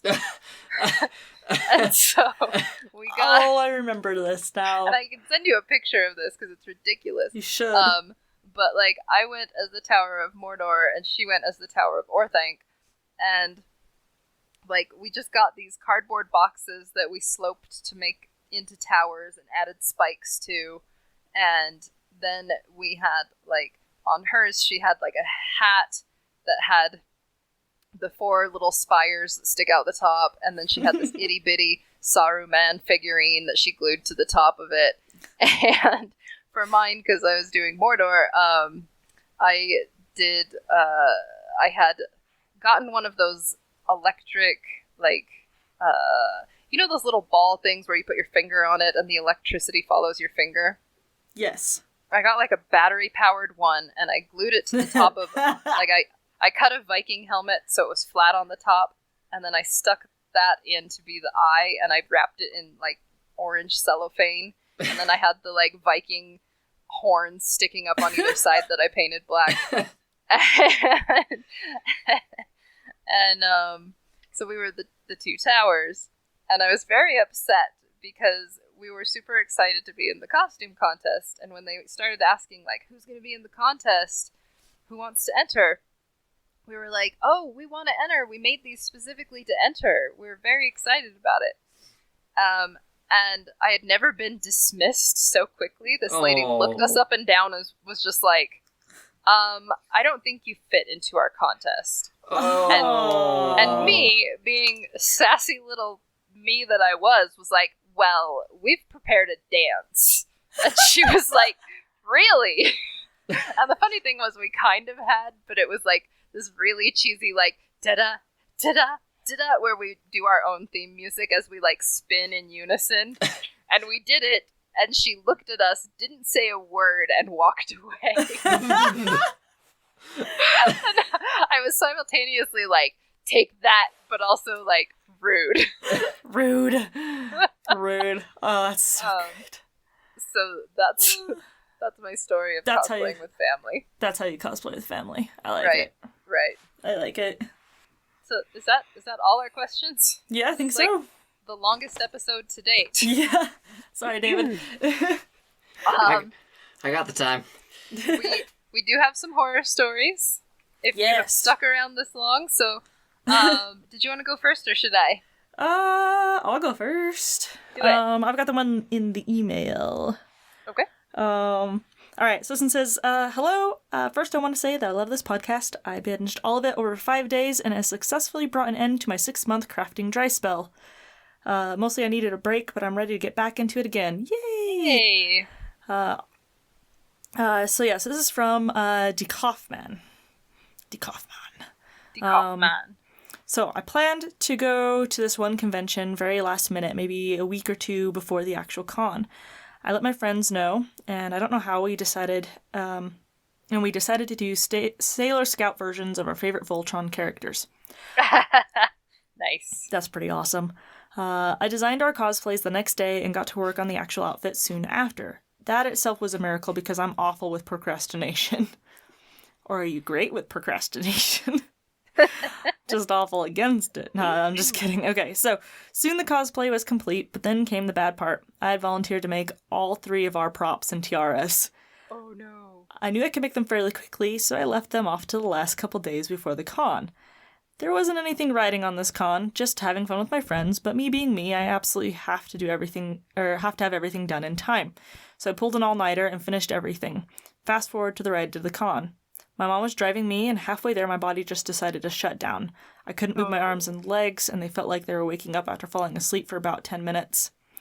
So we rush over to the nearest ER to see that what was happening. It turns out it was dehydration. Drink water!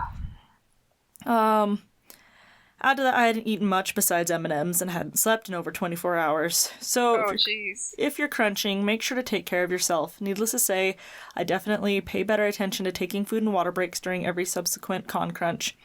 Good. And they never end, but I did end up at a con a couple hours later than planned and still had a good time in our cosplays. Nice. So yeah, that's definitely scary. And they attached pictures of their sailor Voltrons. It's Cute. Adorable. So I'll make sure I put that on the blog. Alright, my story comes from Jordan B. It says, here's my cosplay horror story. I was attending Colorado Anime Fest a few months ago, and I was dressed as Breath of the Wild Link. Yeah. It was very early in the morning the first day of the con, waiting for it to start, and I was in line for some coffee. However, due to some bad decisions during prop building, my scabbard holding my sword was very poorly attached to my back strap, and as I was paying, it ripped right off and plummeted straight to the floor. Luckily, not many people were around, but I was fairly annoyed. I had planned to bring duct tape in case of the situation. I could reattach the scabbard and hold my sword in my hand instead. However, I forgot the duct tape. While I was trying to figure out what to do, I had accidentally spilled my coffee and as I was trying to put my stuff back into my bag, the zipper ripped off, forcing me to safety pin it closed for the day. It was just like a series of bad things. Luckily, my friend with me at the time had been very understanding and helpful throughout the ordeal. Thank you, Ken. And had even brought a hot glue gun, allowing me to just barely fix the problem for the day. Funny to look back on, but frustrating at the time because I just wanted some dang coffee. That's fair. Man. Don't get between your cosplay and coffee. That is fair. That is fair. Unless the cosplay is the one getting between you and the coffee, I guess. And it spills it. Right. Well, thank you guys for joining us for 50 whole episodes. You probably found out more about us this episode than you ever wanted or needed to know. So thank you for sitting and listening to all of that. Because we had a lot of fun going back and forth on dumb questions. It was great. It was fun coming up with the dumb questions, too. If you guys want to give us your answers to any of the questions, you can send it to us at our email, which is CosplayStitchandSeam@gmail.com. Or you can fill out the form at CosplayStitchandSeam.com. I will take submissions from either. And I think we can probably post all the questions there if you have any you want to answer. Oh, that's a good idea. And then make sure to check out our Facebook group if you want to hang out with other fun cosplayers, promote yourself, promote others, share tutorials, share just general fun and mayhem. Check that out on Facebook, Cosplay Stitch and Seam group. If you want to support us on Ko-fi, we are Cosplay Stitch. It just goes to help pay for our bandwidth and all that fun stuff. Anything else? You can also support us by rating the... Don't rate me on that part. Rating the podcast, yes, at the various places where you listen to it. Oh, yeah. Yeah. Leave us some comments. We love comments. We do. Big thanks to Macy Roberts for the music. And to David for sound editing. Go, David! So, Dungeons and Chill, of course, is on hiatus, so feel free to re-listen to everything there. For those of you who are listening, welcome. Thank you. Hi.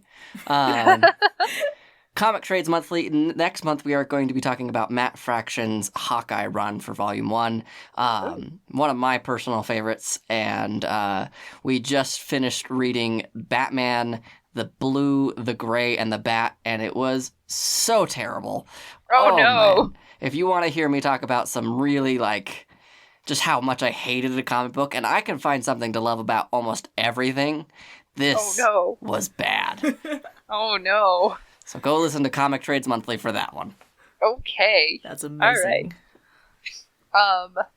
So I picked an obscure pun this week. Anyway, so you know what it's called when you are tying strings together and making braided ropes and things? It's called macrame, right? Yes. Okay. Not everybody knows that, but I feel like it also takes the wind out of my sails with this pun. But things I yell at my cosplay is I macramade you and I can macra break you just as easily. That's so good. But yeah, that's it. I like that one. That's it. Look up macrame. Yeah. It's pretty fun. I like doing it. Yeah. All right. Macrame puns. Love you guys. Thanks for listening. Bye, guys.